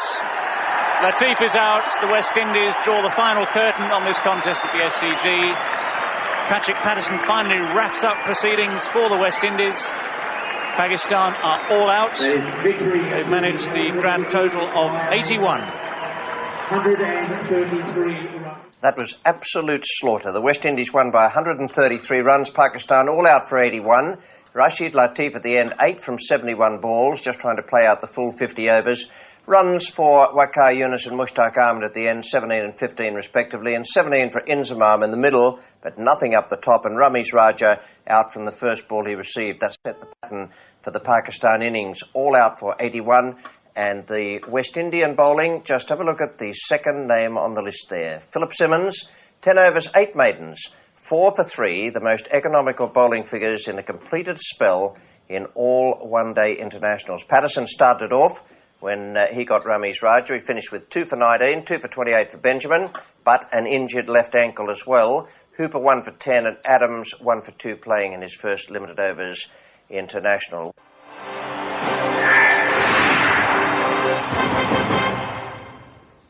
Welcome to the highlights of the Limited Overs International at the Gabba in Brisbane between Pakistan and West Indies. A vital game this for both teams, more so for Pakistan because they actually have to win this game to stay in the fight for the finals. This is the way the points table looks at the moment. The Australians have played 5 and have 7 points, but they're not on top with the net run rate. That privilege goes to the West Indies, who've played 6 and have 6 points, and Pakistan have played 5 but only have 3. They could get up to 5 today if they were to beat the West Indies. Now, the two teams for this clash, Pakistan have surprised by leaving out Ramiz Raja, who was not feeling well this morning on the day of the match, and Amir Sohail has been made 12th man. There's Javed Miandad, Syed Anwar and Shahid Saeed, 2 new players in there. Inzamam, then Salim Malik, Asif Mushtaba, Wasim Akram, Rashid Latif, Waqar Younis, leg spinner Mushtaq Ahmed and Aqib Javed. Now, West Indies are going in with a tried combination. They know they are playing well at the moment. They've come back from the Melbourne Test defeat. They played well in Sydney. And they have Richardson at the top with Haynes, Lara, Simmons, Atherton and Hooper. Then Adams, Murray, Bishop, Benjamin, Ambrose and Logie. Well, Pakistan won the toss and decided to bat first. When Tony Greig made his pitch report, the key would only just go through the surface of the pitch, but then it went in very, very quickly. And that indicated to me and to Tony as well that there was a considerable amount of moisture under the surface, and the side batting first might find itself in just a little bit of trouble. Well, we join play now in the first over. No runs on the board. Ian Bishop is the bowler, and he's coming in to bowl to Syed Anwar. Bill Laurie is in the commentary box, and with him is Michael Holding. Bishop needs to get it right, to be spot on. Little French cut down to fine leg. It's a lucky start, but it's a good one. There he is, and this time he's gone. Good catch. Brian Lara in form, takes the catch. Good piece of bowling, a tentative edge, a good start for the West Indies. This one, well, let's try it the other way this time. Success. Well, that's a crazy shot, that's out. Phil Simmons, he's a good fieldsman, he won't drop this. And that's a very valuable wicket. Poor selection of shots there for Inzamam ul Haq. That was not needed at this stage. Inzamam ul Haq, not really that short. He just decided to pull that through the onside, or to try and pull it through the onside. It wasn't the length or quite the line. And he's gone too. Well caught. Ryan Lara got a good pair of hands. A little bit of movement, not a great deal of movement. I think it was more bounce than movement. And Brian Lara takes another very good catch. It's a good delivery, and now we've got another victim. Javed Miandad is on his way back to the pavilion. And the West Indians are right on top here at the Gabba. Just outside the off stump. Just a fraction of movement away. He could have left it, I suppose, if you want to be harsh about it. That's good bowling by Ian Bishop. That's gone. Trying to leave it alone, not quite sure what to do. Asif Mushtaba trying to take the bat away. Being the right solution. Unfortunately, the inside edge goes straight down on the stumps. And gone. Curtly Ambrose has done the trick in his first over. A ball that probably held its line, may have just cut a little, but it's done the trick. It's clipped off stump.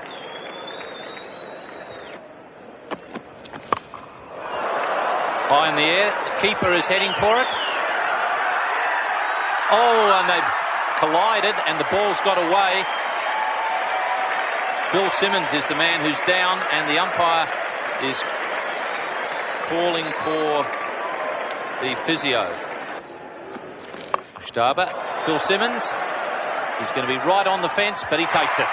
You know, there, Philip Simmons mightn't be 100% fit because there wasn't the normal elation and the little dancing there. Just a bit too painful for him at the moment, I would say. He's judged that nicely. In the air and out. Straight to first slip. Brian Lara again, looking as safe as a house there. Takes the catch, no trouble at all. Yes, not a great deal of movement there. Just a bit of bounce, and Lara safely poaching that one. In the air and out. Yes, Richie Richardson taking the catch there. It really did balloon up in the air. No problems for him. He had a long way to go, but the ball stayed up there. And so Bishop has struck again. And Pakistan really are in serious trouble. The bounce again is what did Mushtaq there. Full toss in the air, and that's out too. So that one hit the really hit the base of the bat and went straight to Benjamin at mid-off. And what a disaster for Pakistan. They won the toss, decided to bat first, and it really was a disaster. This is how the last wicket fell. Yes, a definite disaster here for Pakistan. Well, that was a disaster if ever I've seen. Some very, very ordinary batting there from Pakistan. There's a lot of bounce in the pitch, as we prefaced before the start of that particular innings, and a bit of movement off the seam as well.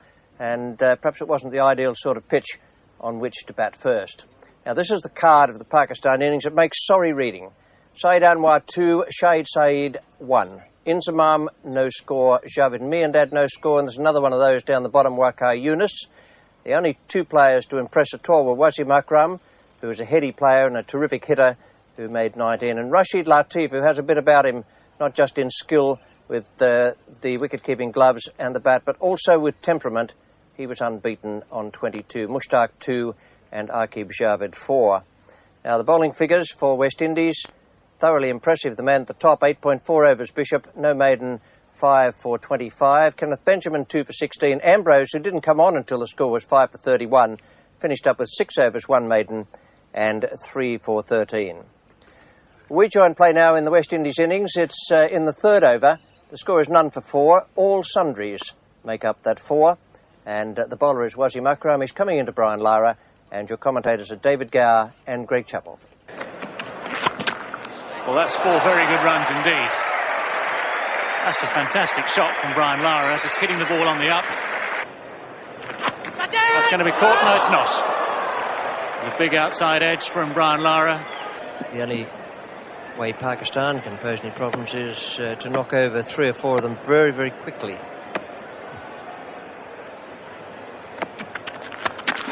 It's in the air, he's out. Yes, he is. Caught a third man. So Wasim Akram strikes. Brian Lara slashing away. Waqar Younis took the catch straight to him, went quickly. That's the breakthrough they needed. Indeed it was. The problem for Pakistan is that Waqar Younis and Wasim Akram can only bowl 10 overs each, so Mushtaq Ahmed, the spinner. Safely, he didn't have to move more than a yard or so. It's a good shot. That's 4. That's Haynes at his best. It's just a fraction short. Haynes onto the back foot. Hit that superbly. There goes the bouncer. It's been pulled away into the gap for 4. Good shot.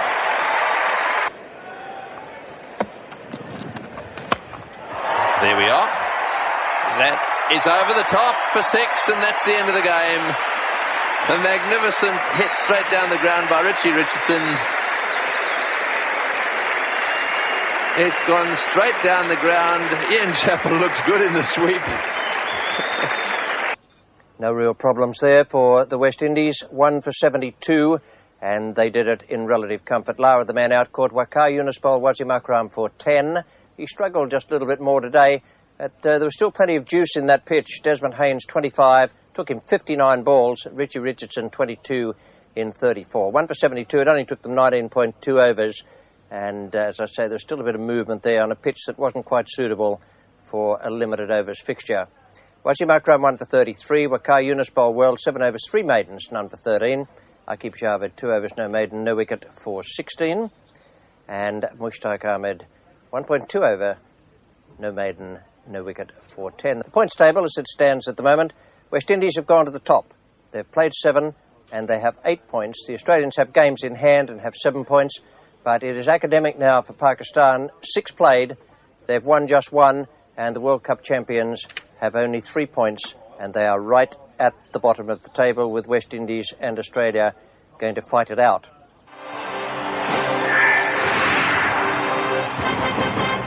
Welcome to the highlights of the limited overs international match between Australia and the West Indies here at the Gabba. Part of a double header today, West Indies completely demolished Pakistan. Pakistan right on the bottom of the points table, as we'll show you in just a moment. First, though, the team cards for today's game.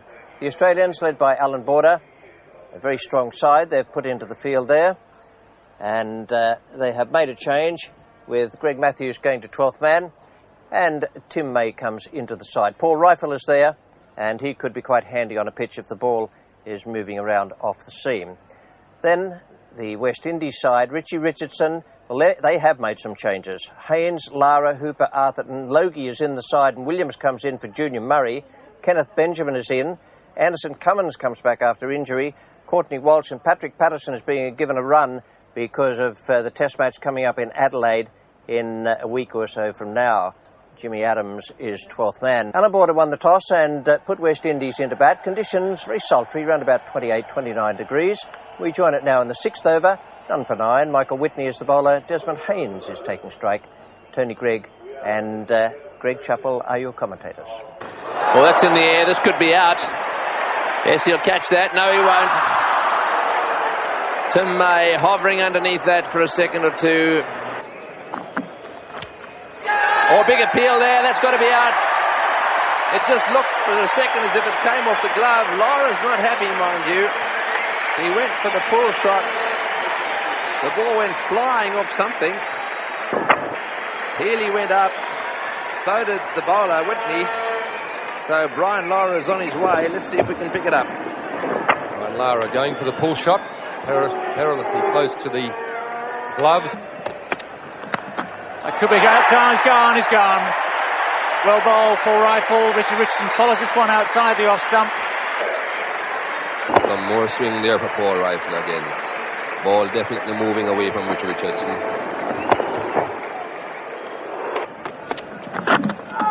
Got him.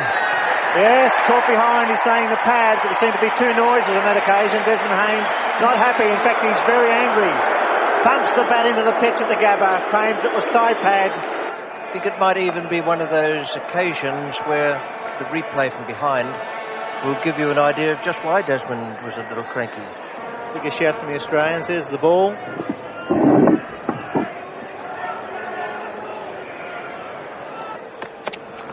He's gone straight to Mark Taylor. Rifle gets 3. Good delivery. Driving on the up. This time Mark Taylor swallowed that one. Comes a welcoming happening to Victorian players and their coach, because Paul Rifle's been struggling this year. That's beautifully picked and well hit. Way over the dog track.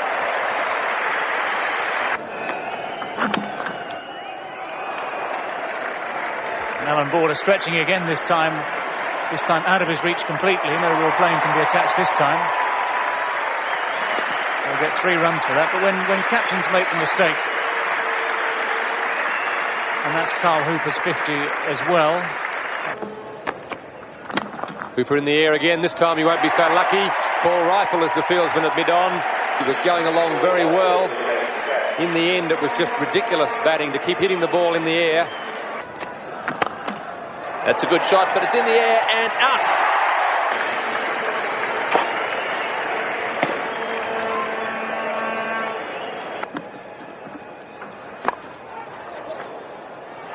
Oh, this could be a run out down the non-striker's end. Has he got him? Yes, he has. He's given him. He was sent back by Williams, despite the fact that he'd already covered half the pitch. And that was well done by Healy. He didn't take his glove off and got the ball down the other end quickly. May was behind the stumps. Thank you, Tony Greig. Well, he gets hold of it all right, and it goes all the way for a big 6. Up to the orange people. A very good hit. Just what was needed. This could be out. Yes, sir. Steve Waugh, good pair of hands. Well judged running catch. Quite good bowling there by Tim May. Stephen Waugh does the damage. Ball just drifting into the leg stump. The West Indies 9 for 196. Well, the best thing can be said about the West Indian innings there, with its starting and stopping, is that at least they've got the runs on the board. This is the card of their innings, and you can see it's an uneven proposition all the way through.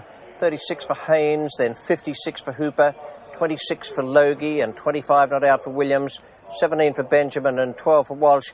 They all got part of a start and then couldn't quite go on with it. 9 for 197 from a full 50 overs. Now, the Australian bowling, I thought they did very well. They bowled it tight and they bowled well. They moved it off the seam. Rifle 3 for 33 in 10.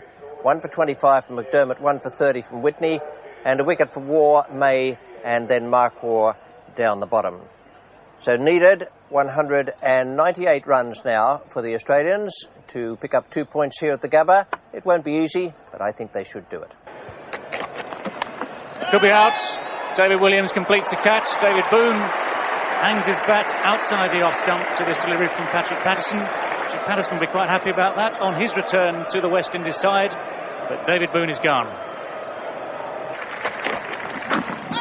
And that's gone as well. No luck for Dean Jones. A very good ball from Patrick Patterson. Bit of lift. It's a good climbing delivery here from Patrick Patterson. Not all that short. Tower could be out this time. Collision. No, this time he's gone. The two players were coming in. Richardson was coming in. The captain, he finally called Logie out. So Mark Taylor is finally out. Yes, Mark Taylor's frustrating innings comes to an end. I don't think he was enjoying it at all out there. That ball heading towards the slip region, trying to pull it through the mid-wicket region, and the captain, Richie Richardson, says to his vice-captain, I'll take it. And straight to Gus Logie.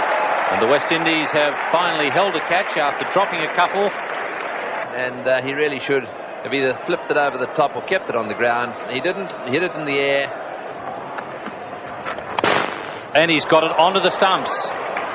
Border was beaten outside off stump with the previous delivery. This time an underneath edge onto the off stump. And the top half of the Australian order is back in the pavilion. Safe and over the top. It's a good hit.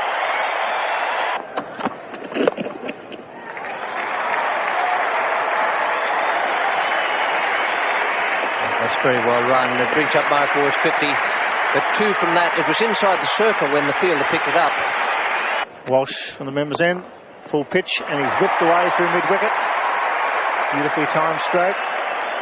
Wow, just a little bit slow. It's excellent running. He's going to be close. Could be gone. He's gone. Good throw. Mark Waugh run out, going for the third. Lovely throw, flat. It bounced, and have a look at this. There it goes. Bails are off, and no doubt about the fact that Waugh just out of his ground. Early chips in the air. It's got to hit. It's got to be out, surely. Yes, he's gone. Rifle run out. It was cool, calm. Underarm throw, made the contact with the stumps. Well bowled, that's close. He's got him. Judge Hilly looks at the bat. He's not happy. He's put his little leg out there backwards, then coming to line, and I think probably what happened was a little edge onto it, and it went up in the air. That's not much good for Healy. Short pitch. Oh, he's missed it. Williams. He's not having a good day at all. They're coming back to the second. Where is he? He's out. Run out. Well, can you believe that? Williams misses the bye. McDermott seemed to be ambling the last few strides. And finally, Williams gets back to the stumps. The bails are off. And McDermott has run out. So 8 runs off the remaining 7 balls. 1 from this over. And then 1 more over down the other end. Got to be run out surely. Yes, it's all over. And the West Indies win, and that's a big morale booster for the West Indies in the Benson Hedges World Series.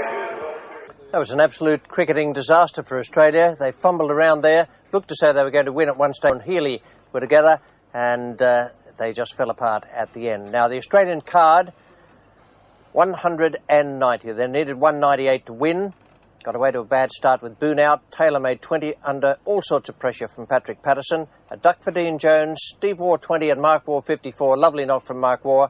And 41 from Healy got them up to 109. But they did collapse towards the end. And that wasn't very good to see with the finals coming up, providing, that is, Pakistan don't beat them in the last two matches, which we'll come to in a moment. Now, the West Indies bowling, the figures for them: Patrick Patterson, 2 for 31, 10 overs. That's an outstanding performance. Just keep an eye on him for the fourth Test match in Adelaide. Benjamin, none for 32. Cummins, 1 for 27. Walsh, 2 for 49. And Hooper, 1 for 43.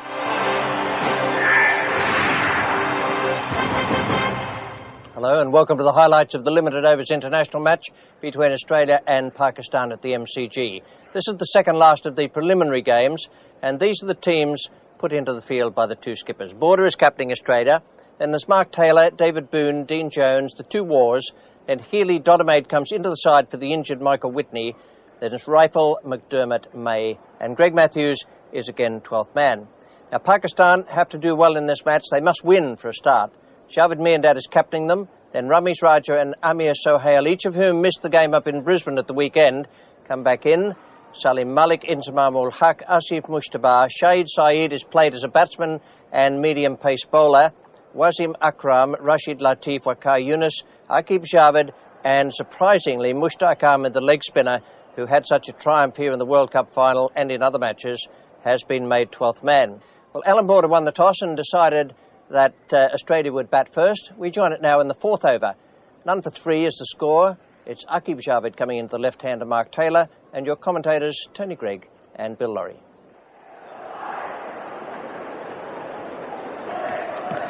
Taylor drives beautifully. Splits the gap between cover and mid-off. Confidence build of that for Mark Taylor. The outfield fast, the screen in good condition. Happy with 3. Got good catch. Aqib Javed has struck. He's got the ball to move a little bit off the seam, and that was a magnificent catch. It's got a finger or a thumb. Cry of pain there from Dean Jones. You can see there Dean Jones just hanging his head as he gets a bit of spray there from Errol Alcott, the Australian physio. And look at the handshaking. And again, they'll look for 2. Not going to get it. That's 50 for David Boone.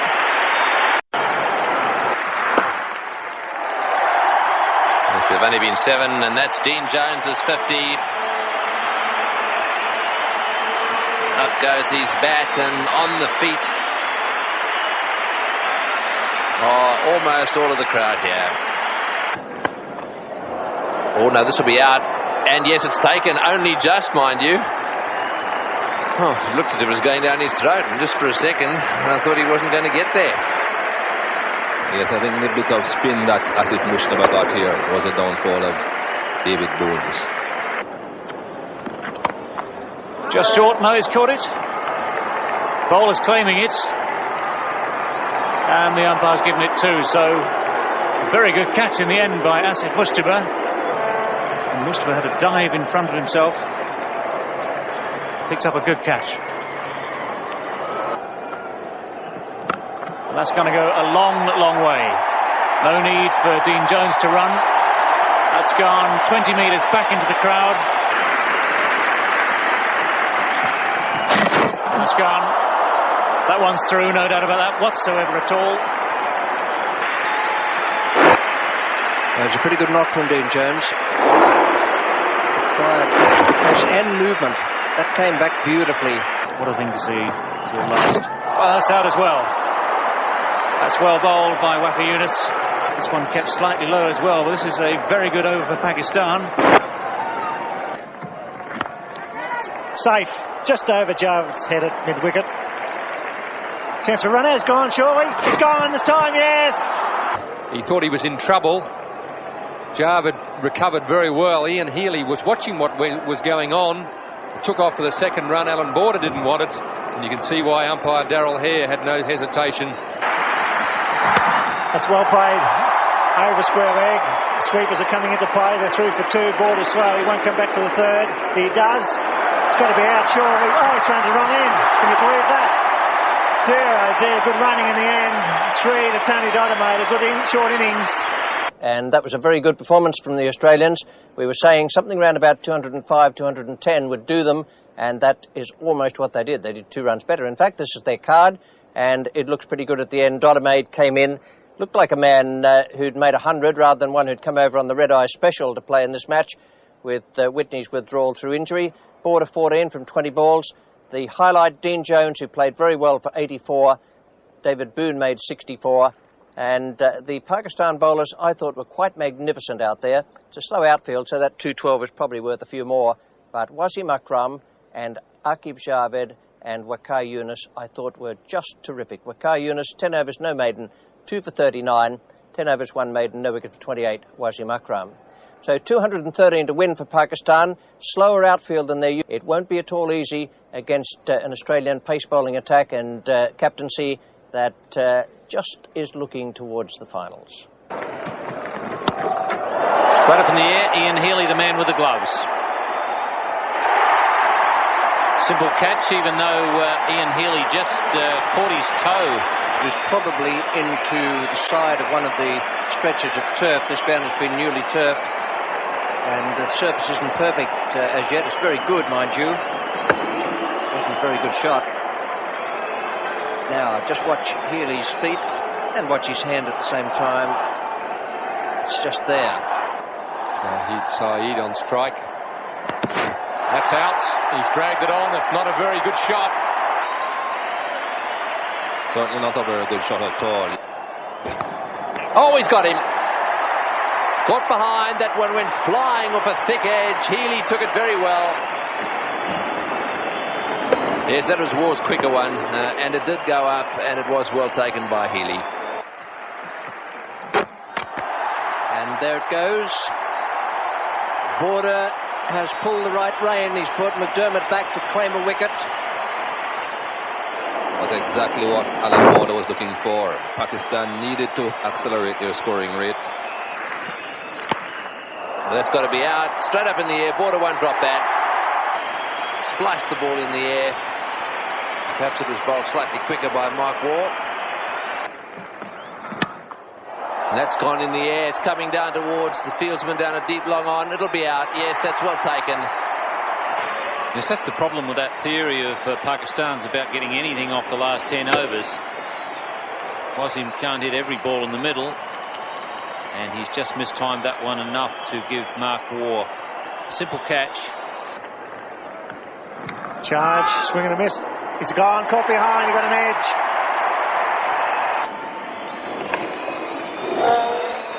Not a lot of deviation there, but quite a bit of noise. Always in trouble, Pakistan. 7 for 180 there, needing 213, and it was too much for them. Inzamam remained unbeaten on 39, but they fell away. They lost their way halfway through when the Australians applied real pressure. It was a great performance from Alan Border and the team. When the pressure was needed, they put it on, and Pakistan couldn't get away from them. 7 for 180 in the bowling figures for the Australians. I thought McDermott was quite outstanding there with 10 overs, 2 maidens, and 2 for 26, 1 for 25 for Dodemaide, who came back from Perth on the red-eye special overnight, 2 for 37 for Rifle, who again bowled quite well, and Steve Waugh, Tim May, and Mark Waugh a wicket each.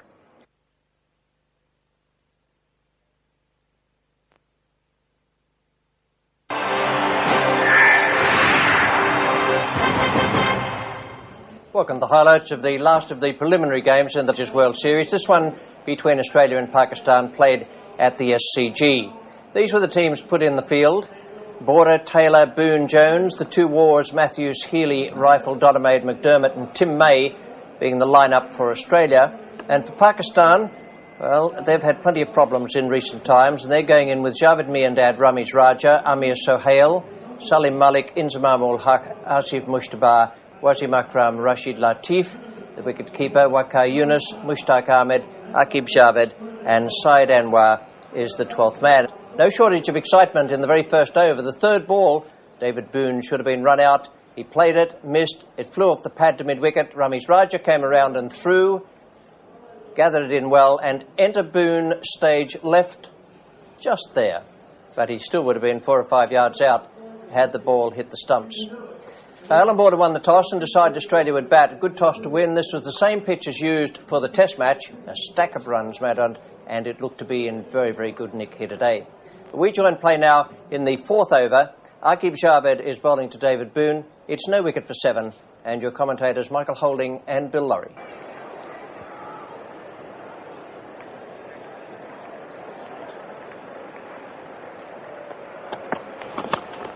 Nice shot. Bullish on leg stump. Fast outfield. Goes all the way. That has been summarily dispatched to the boundary. It was the wrong one too. So he swept it against the spin. He's hit that pretty well in the middle. Steve Randall just taking evasive action. Needed to. I think it might have parted his hat, if not his hair. That'll be 50 for David Boon. Nicely clipped off his toes through mid-wicket. It's been a very good season for David Boon. Another good 50 for him. And the same for Mark Taylor too. The crowd rising twice in 2 balls in succession to salute a 50. Again, very good knock by Mark Taylor. Played with a lot of confidence today at the SCG. It's home turf. That's in the air. It's going to be caught. It's a nicely judged catch. Syed Anwar at deep square leg. Played so well. He was so careful to place the ball. This time he's going to hit across the line. Pretty well judged catch that. He's gone. Mark Taylor is bowled, trying to late cut Asif Mustaba down towards third man. Martel will figure he's thrown away 100 here. He's played pretty well today. He's been badly out of form. He was set. The makeshift off spinner, just the arm ball, just went on with the arm, bottom edge, back into the leg stump. He's out clean bowled. That's the wrong one, and he's gone this time. Overdoing it on this occasion, trying to cut against the spin. He cuts it too fine into the stumps.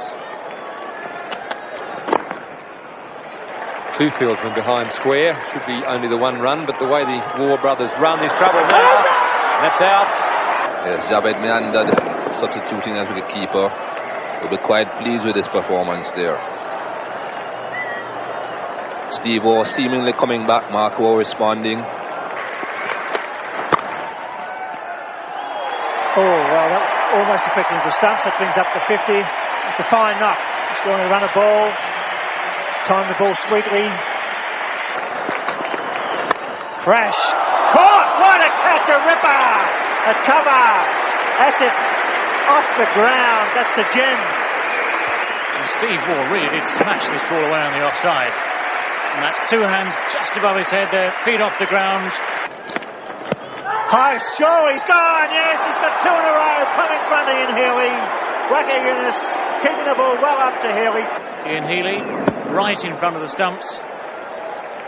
Not too much doubt there for Steve Randall. Greg Matthews on a hat-trick. And Javed Miandad, there's 1, 2, 3, 4 inside the circle. He's going to bring in the super knot.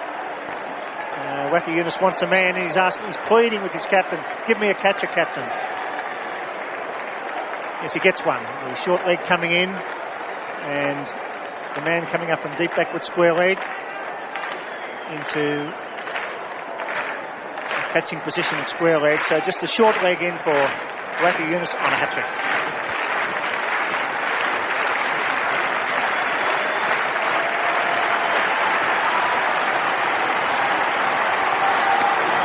Oh, beautiful ball and well played. He won't want to bowl down the leg side of the leg glance. No, he knocks him over. Over goes the castle. Dead on target. Alan Border again trying to give himself room. Sets himself to go on the offside. Good shot. Beautifully placed. The outfielder coming around quickly. does well. They may go for 4. It's a one throw. Here comes Dodemaide. Good running. He's out. Well, Jarvis does it. Dodemaide going for the 4. The throw goes wide. Charlie Meander has spotted the fact that Dodemaide's got a long way to come still. That's a very close run thing. Well, that was a wonderful performance from Australia. They are in good form at the moment going into the finals of this Benson Hedges World Series.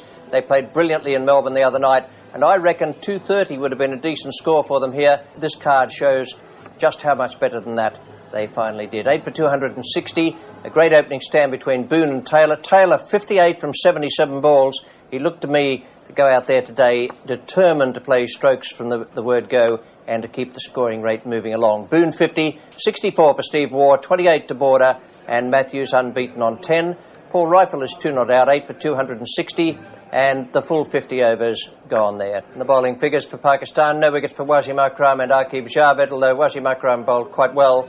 Waqar Yunus 3 for 55, 1 for 39 for Mushtaq Ahmed, who also bowled well, and Asif Mushtabar 9 overs, no maidens, 2 for 47. So it's 261. The asking rate is 5.22. I think that should be just a little bit too much for Pakistan, who are not in batting form at the moment. Boone. There's a bit of swing there, and it should have been caught. Tim May continues his rather unfortunate form in the field for Australia. Well, there you are. It's a start for Dodemaide and for Australia. Amar Sohail's been in poor form for Pakistan. They can't, of course, lose their status as world champions until the next World Cup comes round in about 3 years' time or so. That's going to go straight up in the air. It's going to be a chance for Ian Healy. That's a very poor shot from Salim Malik. That is subject to seeing the replay again. Well, there's not much between them.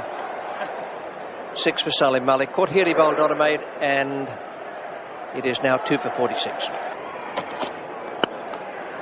That's it. That's his 50. Typical Ramiz Raja on drive.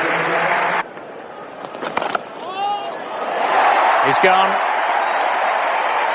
Completely mistimed his flick on the leg side this time. Going back, thinking about hitting it over the top, but got himself into a rather awkward position. Got himself cramped. Not one of the more difficult catches that Alan Border has had to take. He's had the ability to beat batsmen in the flight. A lot of caught in bowls or caught on the drive. Just like that.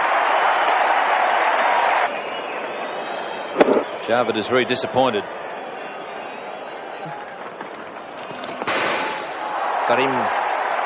Away goes Wasim Akram. Might have the batting order right, but they haven't got the strokes right at the moment.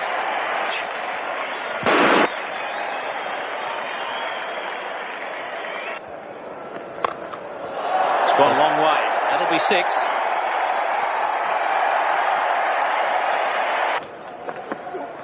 Bowling is giving some room. Right into the middle stump goes McDermott.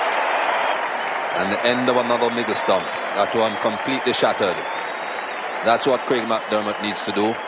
That's a good performance from Pakistan, but not good enough in the face of the big target they were chasing. 6 for 237 from the full 50 overs, with Ramiz Raja a top score of 67. Ramiz and Javed put on 84, and then Inzamam ul Haq and Asif Mushtabar 71 in just 72 balls, and that was swinging at Pakistan's way at that point. Then suddenly the Australians struck again. A good performance, as is shown by the Australian bowling card.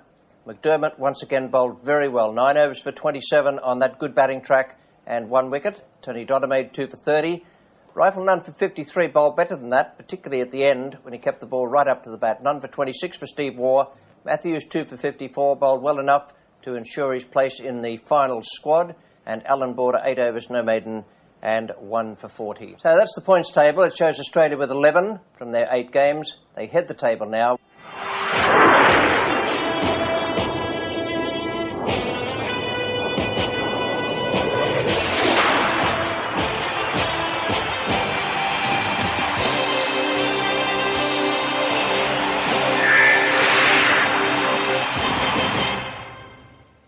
Welcome to the highlights of the first final of the Benson Hedges World Series between Australia and the West Indies. It's played at the Sydney Cricket Ground, and the players will be playing it on a wonderful pitch and a very, very fast outfield. Conditions, very warm also, around about 28 to 30 degrees promised, and Australia lost the toss. First time Border hasn't won the toss in one of these matches for a considerable time.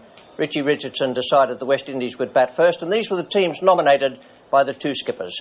Border, captain of Australia, then Taylor, Boone, Jones and the two Wars. Matthews, Healy, Dodemaide, Rifle, McDermott, and Damien Martin is 12th man. Then West Indies, they've made a change. They've left out Jimmy Adams, and they've brought in Gus Logie. Richie Richardson is in, then Desmond Haynes, Brian Lara, then Simmons, Hooper, Logie I've mentioned, Junior Murray, Ambrose, Bishop, Benjamin and Anderson Cummins. Jimmy Adams is 12th man. Well, we join play now in the 7th over of the West Indies innings. It's none for 17. McDermott is bowling to Lara, and your commentators are Michael Holding and Bill Laurie.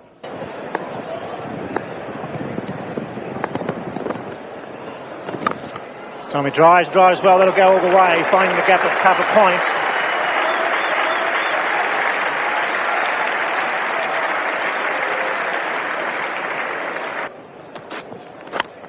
A good shot.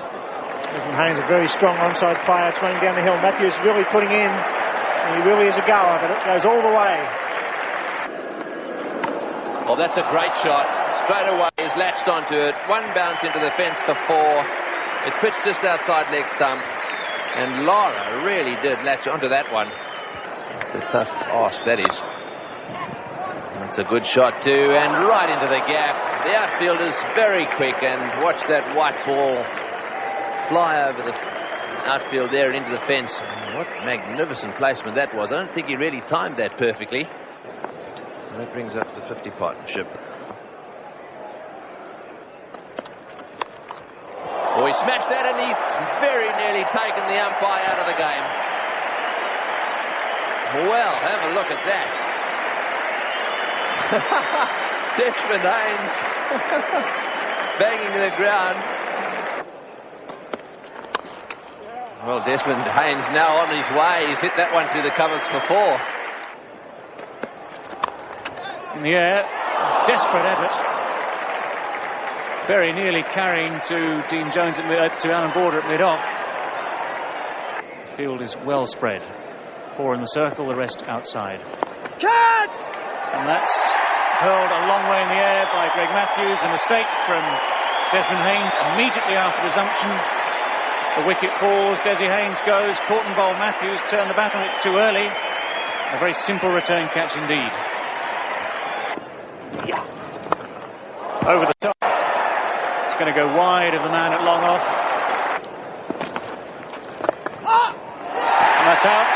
Got in straight away. Flicks it away to mid-wicket. Just at shin high. A second success for Greg Matthews. And Phil Simmons will not be a happy man. He's on his way very quickly indeed. Not a good shot from Phil Simmons, really. He's found the gap again. 7 runs off the over. It's 2 for 124. And Border about to bowl his 5th over. And he's gone. Brian Lara is gone. So the skipper's made a great breakthrough. Tony Dodemaide at backward point. One catching a thick outside edge and a simple catch for Dodemaide. Yes, this plan of both spinners operating together certainly doing wonders for Australia.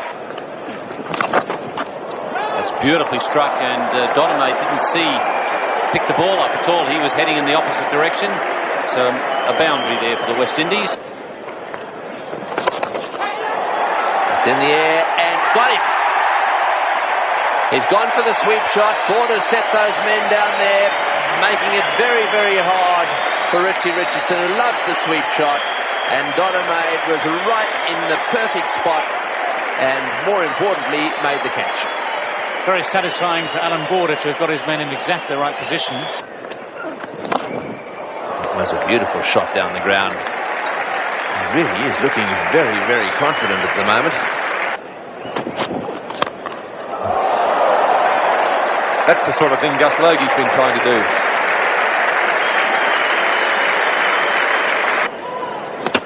That's the end of Carl Hooper for the day. Not one of his better shots, trying to work it away on the leg side.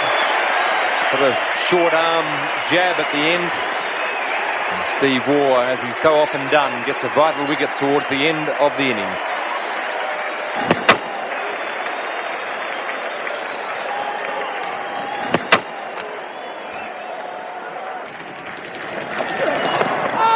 Benjamin taking a big risk there, stepping in front of the stump. An even greater risk in running to Alan Border.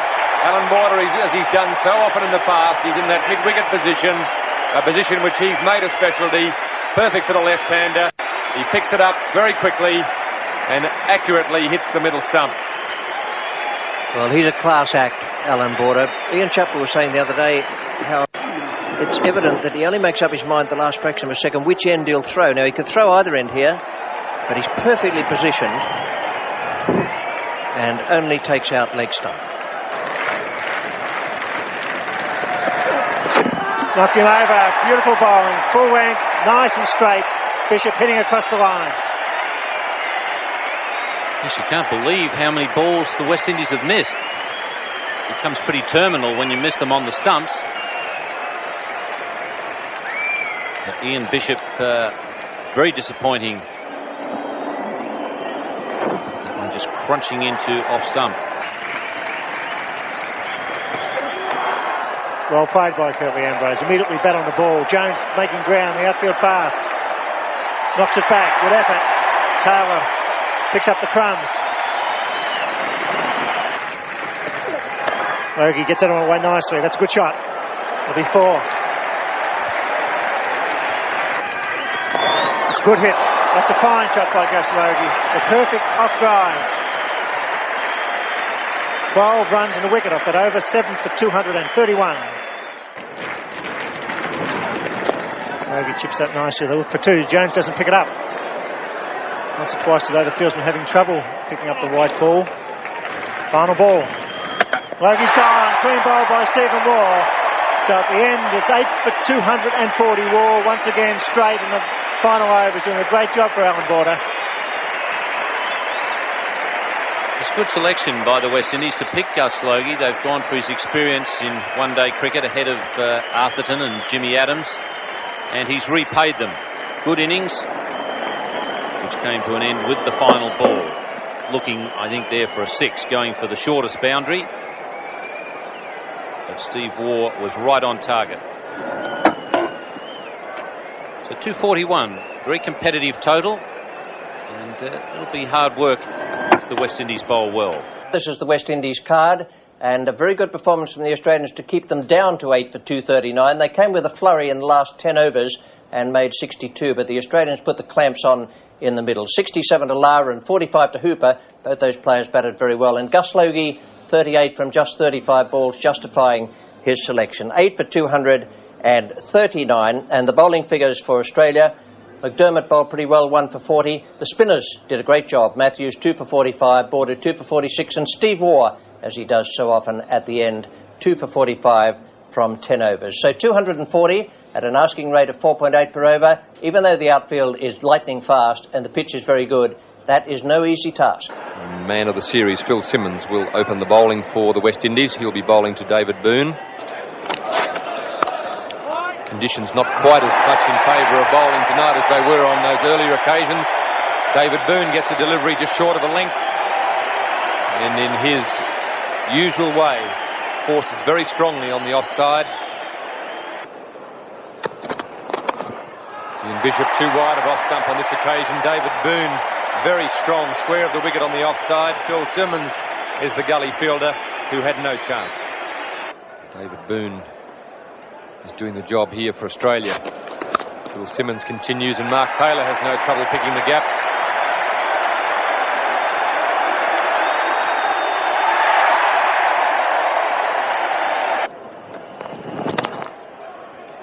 Have to be quick here. Gone for all money, Mark Taylor. Gone. Boone is gone. Ambrose has bowled well since he's brought on to tie things down. He's picked up David Boone, a very, very thick edge, and it's 1 for 41. Lovely soft little plop when that ball went into the gloves. He's got nice soft hands, Junior Murray. He was in good position there, and it went right into the middle. Conference between Jones and the umpire. I think what he might have asked for is the sweatband off Kirtley's right hand. Now, umpire Prue has a difficult task here. He has to convince Curtly Ambrose, who's 6'8", that he's to take off the sweatband on his right wrist before he bowls to Dean Jones, who has a broken finger. That could generate an extra yard or two from Curtly, I would think. The thing about it is that if the batsman wants something to be taken from the bowler's hand or arm, then it's well within his rights to ask for it, and the bowler should comply with it, because it will catch in the bowler's eye, catch in the batsman's eye as the bowler's arm comes over. So Curtly's got rid of that. Oh, that's 4. It's a splendid stroke, but Kenneth Benjamin won't want to catch Richie Richardson's eye after that loosener. That's in the air as well. It should be out. Simmons. And he did well. Didn't he do well? Phil Simmons' feet went just as he was about to catch that ball. And he managed to keep his balance, keep his eye on the ball. And another very good delivery from Curtly Ambrose. This time does see the end of Mark Taylor. Yes, it was a very good catch at the end, because he did slip. Watch this ball go up in the air. Tried to hit on the leg side. Now just watch Simmons' feet here. Just slips, nearly fell over, and he recovered brilliantly. Edged away, it's through the gap. That's going to race down to third man for 4. It's split Lara and Hooper perfectly between first and second slip. Curtly Ambrose can just about manage a smile. Good response from Dean Jones. This is wonderful cricket. Ambrose has been on top. Dean Jones decides that the only way to come and handle this situation is to run at him. That's going to be caught. No! Dear me. Brian Lara, normally very, very safe indeed at slip. And that's out. Dean Jones is gone. Phil Simmons again, the catcher. And Kenneth Benjamin strikes. Miscuing this pull shot. Didn't quite get full bat on it there, Dean Jones. Yes, one gets the feeling the West Indians quite enjoyed this. Dean Jones having stirred him up a little bit. And that one straight to Simmons, and he's got a magnificent pair of hands in the outfield. It's a fine shot of the back foot for Mark Waugh. Simmons giving chase, the outfield still fast. That's 4. That's it! Got him, one-hander. Change of pace. Carl Hooper took a beauty. Just change of pace, a bit more loop. And once again, Stephen Waugh punching at the ball, not waiting for the ball to come to him. And Carl Hooper took a gem. It's a quite similar dismissal as Desmond Haynes' dismissal. Steve Waugh turning the bat a bit early there. No spin at all on that ball. That at last has found the gap. It's going to race away. It's the first boundary for 13 overs. And it'll take Australia on to 4 for 119.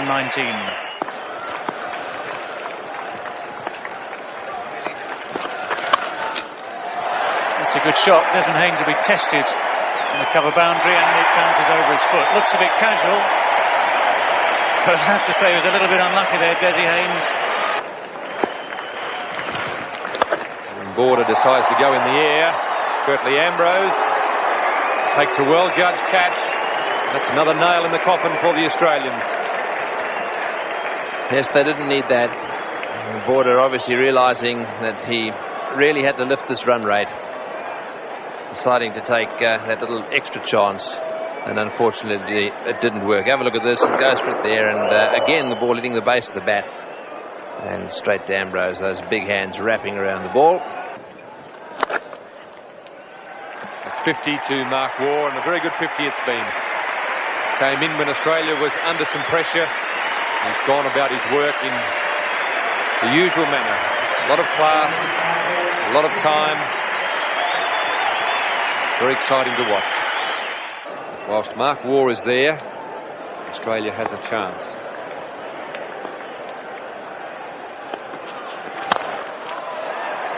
Sets about. Here's a chance here for the West Indies, and Mark Waugh has done it again. He's found a way to run himself out. He got himself tangled up with Ian Healy between wickets. It was a mistimed hit. It didn't really race to Richie Richardson. He had to come in, but in the meantime, Healy and Mark Waugh got themselves tangled up, and Mark Waugh is run out again. Yes, just watch Waugh here. They both run in the same direction and almost collide, and that caused a little problem. And then, of course, the direct hit, and he was nowhere near the line. Dropped the bat at the end of the day, and that really is the one that mattered. West Indies run right there in the white line with the red dots for wickets. Australia took off. As you can see, the yellow line flew ahead and then were gradually pulled back. You'll notice that the bit of gambling done there by Greg Matthews. He decided to give the bowler a free throw. He knew he was in trouble. He thought there was no point busting a boiler. He thought if he'd at least give him a shot at the stumps.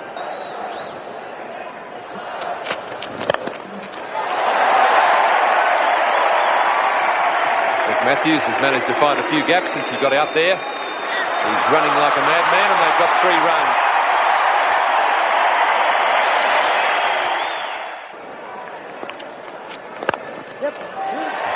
Hit and run here for Australia. Just have to hit the ball and take off no matter where it's gone. 13 off the over, and that's a great over for Australia. 6 for 177. 63 runs from 36 balls. It'll be a frantic effort here for Australia, and to try and see them home we have Ian Chappell, and with him Bill Lawry. Thank you, Greg Chappell. Good little partnership this. In the air, there's a man out there. It's Wari. He's normally a good field. He's taking a while to get there. He catches it. That's the end for Matthews. Benjamin's done a good job. Good line and length. And Lara, little stutter early, got in good position to take the catch.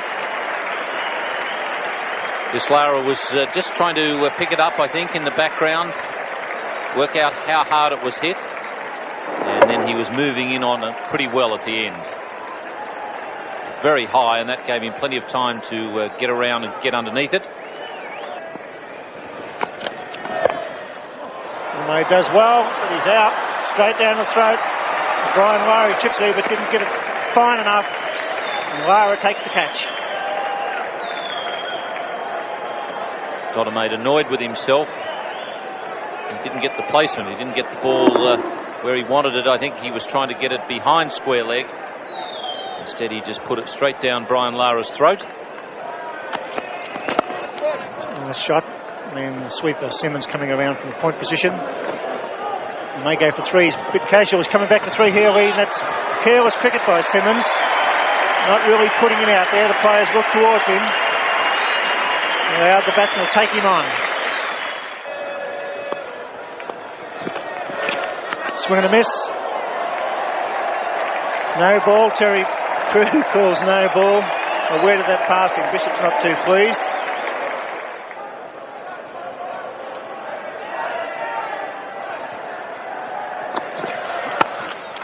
Well, pitcher's going to go for 4. Well placed by Healy. Bishop annoyed, and he should be. It was too wide. So after 49 overs, it's 8 for 213.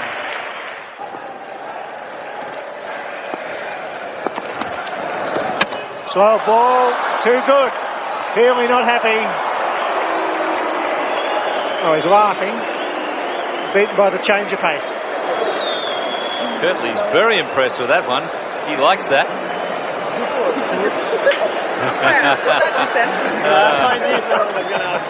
I think he's enjoyed that even more than some of the bounces that he's bowled. He said it swung 4 ways. There he comes. Whoopsie, the seam going. Oh, beating for change of pace. Over goes Healy, and then Healy also with a sense of humour. Clean bowled by a slow ball from Curtly Ambrose. It's 9 for 214. Goes in the air. He's got 5. Simmons will catch it. Yes, a great performance by the big man. A match-winning effort by Curtly Ambrose. He picks up 5. A very convincing win in the first final to the West Indies. What a splendid performance from the West Indians to bowl out Australia for 214 in 49.3 overs. The top score there, Mark Waugh 51 before he was run out again. Alan Border 27 and Ian Healy 33. 214 for Australia, and the bowling figures for the West Indies, well, that gives you a good indication of what a tremendous performer Curtly Ambrose is. 9.3 overs, 2 maidens, 5 for 32. 2 for 35 for Kenneth Benjamin, who bowled very well this evening, and Carl Hooper 2 for 46 did a good job for Richardson as well. Most of the West Indies fielding was good under pressure. They dropped a couple of chances, but when the pressure was on, they were very good indeed.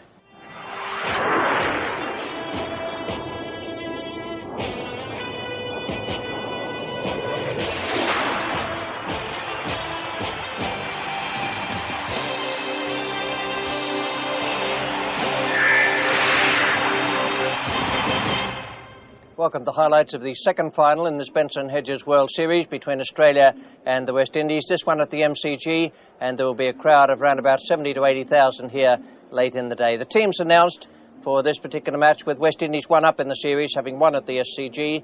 Border, Taylor, Boone, Jones, the two Wars, Healy, Matthews, Doddermate, Rifle, McDermott and Martin, 12th man, will be doing the job for Australia. And for the West Indies, they've gone in with that same strong side: Richie Richardson, then Haynes, Lara, Simmons, Hooper, Logie, Murray, Bishop, Benjamin, Ambrose, Cummins and Jimmy Adams is 12th man.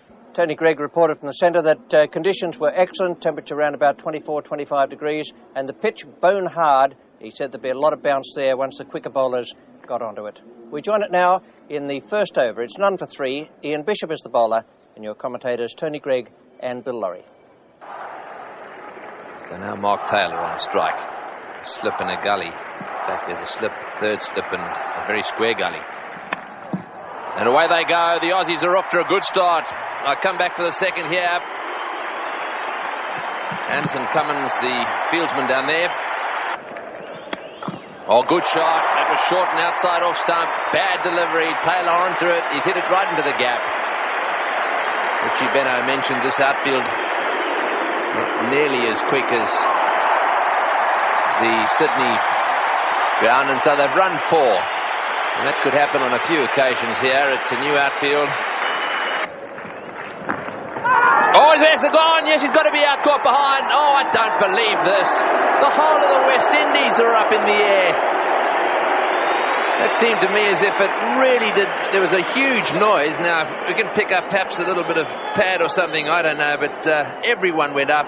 The umpire down that end, that's umpire Hare, said not out. I cannot believe that. Seemed to be a slow down of the balls that went past the bat as well. That looked to be a fair edge to me. Not a lot of noise, but very confident appeal by the bowlers of slips. You don't normally go up unless there's a nick.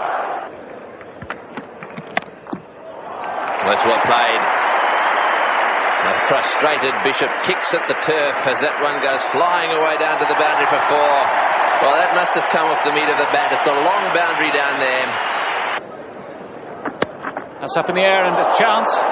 Very, very hard chance indeed. Carl Hooper in the gully. Jumped up to try and meet this ball above his head. There's trouble here for the Australians. No one at home for the West Indies, but he's hit middle stump. David Boone has not had a lot of luck in the limited over matches this summer, and his luck has run out again, as he is total and utter mix-up. Anderson Cummins didn't have a lot of support. He really had to hit the stumps, and he's hit the middle stump. It's very difficult to really fathom what happened there. David Boone played it down by his feet. Taylor just kept on running without any response at all from David Boone, and he kept on running. Eventually, David Boone had to take off. That's in the air. It could be trouble here for Mark Taylor. Curtly Ambrose has a very good pair of hands. The frustration has built up to such a degree that Mark Taylor has tried to manufacture a shot. Unfortunately, he got it no further than the safe hands of Curtly Ambrose. Well, on this occasion, the ball did go through at a normal pace.